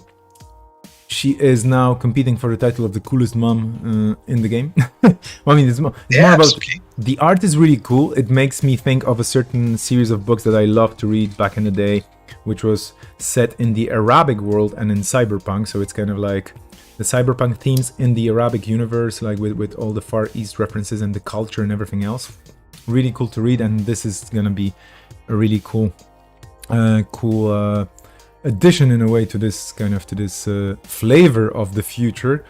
And then look at the ability. Whenever you're on HQ or R&D, you may gain 1 for each time you access a card. Use the ability only once per turn. Okay, so that's, I mean, it's not that super flippin' strong, but it's whenever you run whenever I run on HQ on R&D, and so you get the flexibility, and this is beautiful because no longer you're confined to just like, okay, you have to run this one server and whatnot. So, I can actually play both servers that are very important for the Corp, and I can kind of keep applying the pressure equally any way I want. Plus, it's Crim, so Crim is always cool.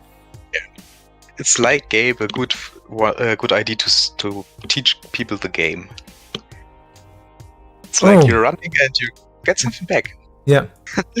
Oh yeah, and then there's the controversy of the review of Tao Salonga on NetRunnerDB.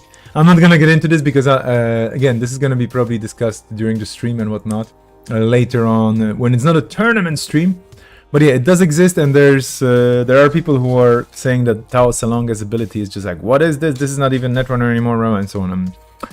Okay, I mean, fair enough. We'll see. We'll see. I'm really curious to see what the first month of people playing full time with all these cards, what it's gonna bring, and what broken combos people come up with, and what the next ban list is gonna look like. But yeah, and on the corp side, New Wayland Consortium. It's the New Wayland is just money. I mean, what happens when you advance in an Oaktown with this? Credit machine. Is it broken or is it very broken? I think it's just very broken, but in a cool way, because you do the Wayland thing, which is you just make more money. Oh well. Okay, let's take a look at JNet. Okay, we have people joining. I'm gonna try and do something. So we're going to position to just because I'm gonna try refreshing things in a very forceful way that might make things explode here, and I don't want people to go like, what's going on? People are still playing. Okay, but I'm pretty sure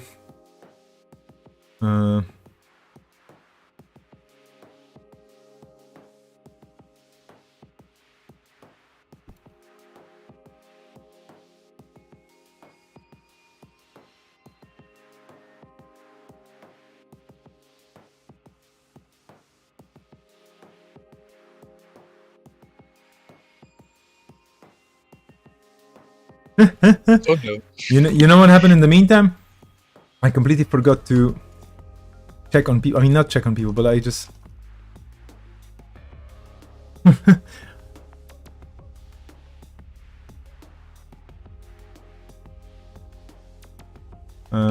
I should totally clear timers and whatnot.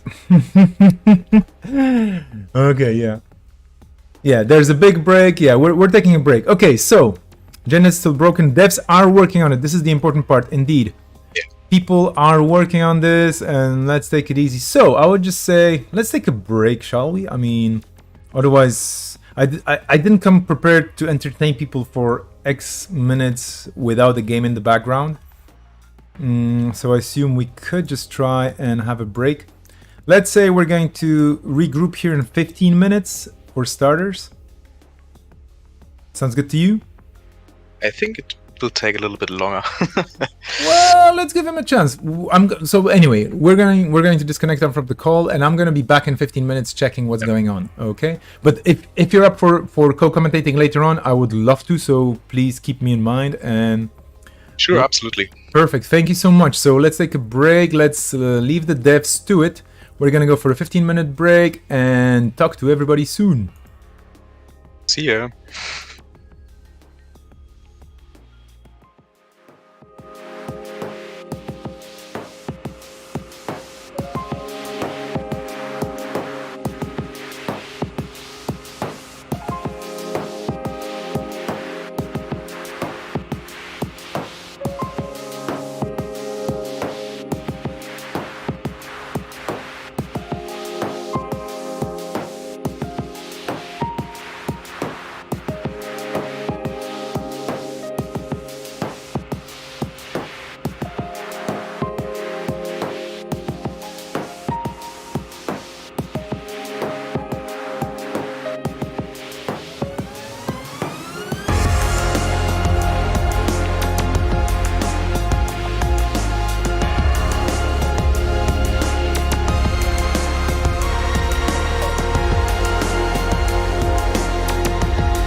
Hey there, strangers.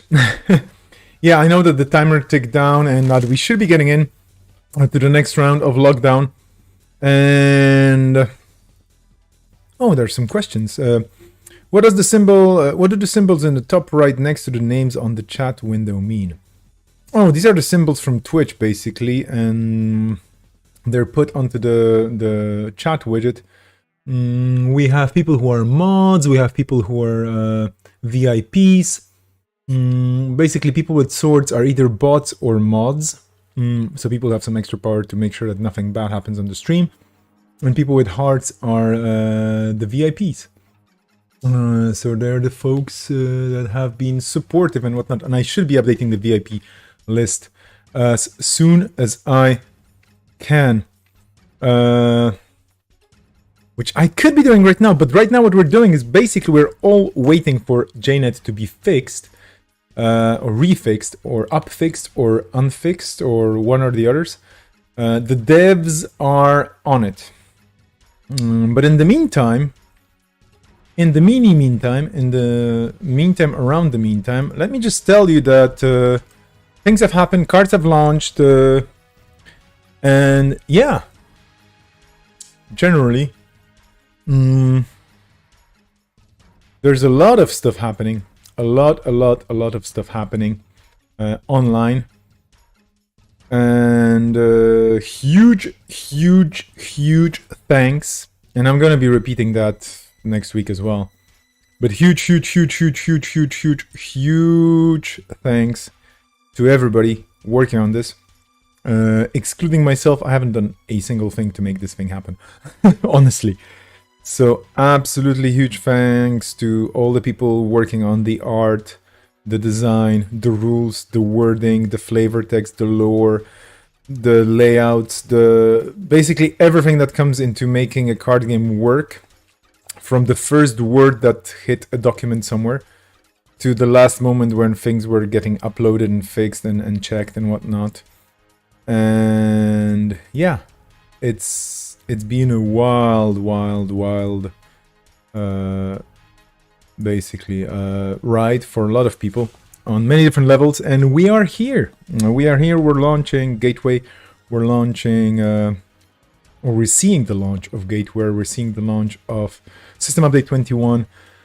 It is super exciting, let me tell you, and it is super awesome to be a part of this.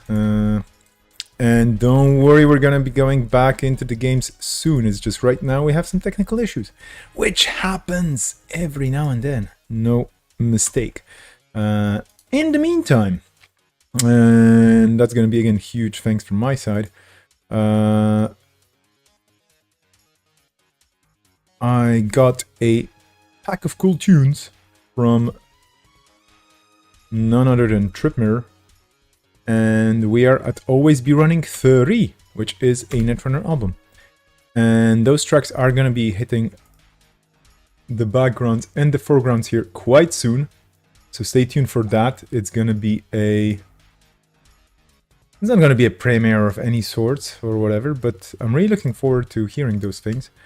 Because I haven't just yet.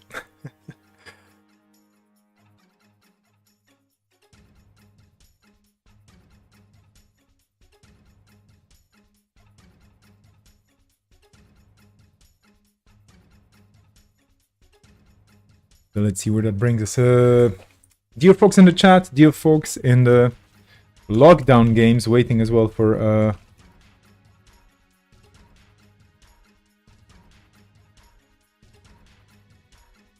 we're still waiting for updates, and I'm pretty sure the web is gonna erupt with joy the moment we have fixes.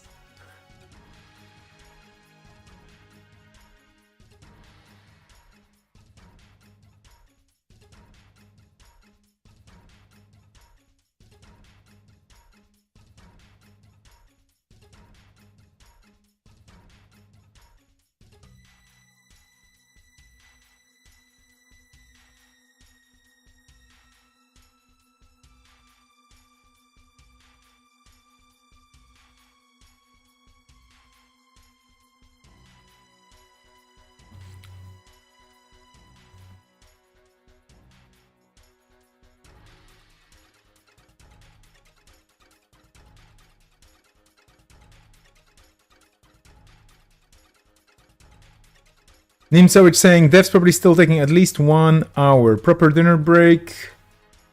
Yeah, that's Nimsawich. You have a good point. I think we're going to adjourn for 1 hour. So I'm going to be closing the stream for 1 hour.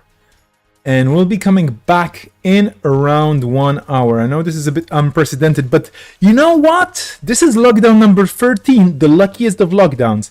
What the heck were you expecting tuning into the 13th edition of a tournament online while there's a new bunch of things being released and the main server that we're using for this to happen is getting updated? What exactly were you expecting? That it's all gonna go smooth? Nah. So yeah, it's gonna be a break. We're gonna be taking a break for... Yeah, let's make it a proper break. I know that some of you might be dropping, so because timing and everything.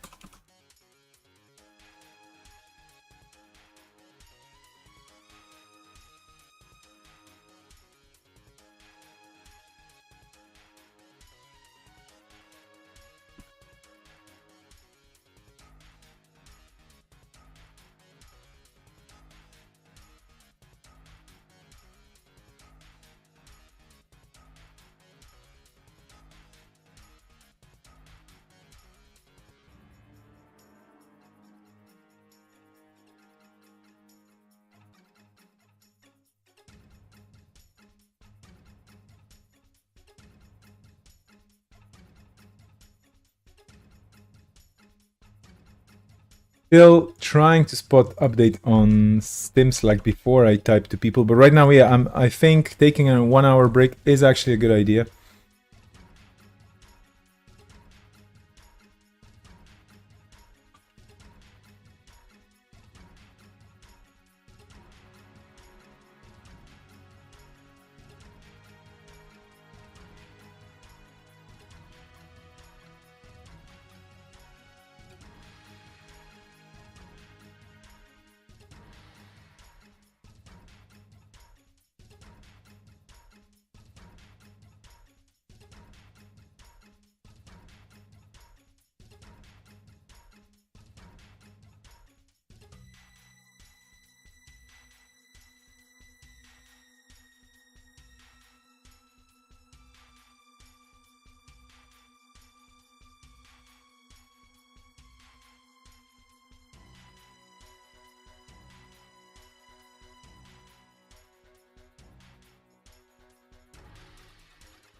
Okay, folks. So, with a heavy heart, well, with a moderately heavy body part that could be a heart, I'm just saying we're gonna meet in an hour. How is it called? Yeah, the tournament's adjourned, but we'll be back within an hour. So 8 o'clock local time, whatever o'clock your local time if you're watching anywhere else outside of Europe. Apologies, huge apologies for this. But yeah, I don't want to mess it up for anybody. We all want to break. I'm going to come back with fresh tunes. I'm going to come back hopefully with fresh games. And in the meantime, always be running, be patient, and keep your fingers crossed for the devs who are addressing issues. Talk to you soon. I'm heading off for an hour right now and actually stopping the stream right now, but you will be able to rejoin in an hour, and then we can see what can be done with the games in continuation of this glorious celebration. I hope that works fine for you, and yeah, talk to you in a few dozens of minutes. Thank you for your patience with this.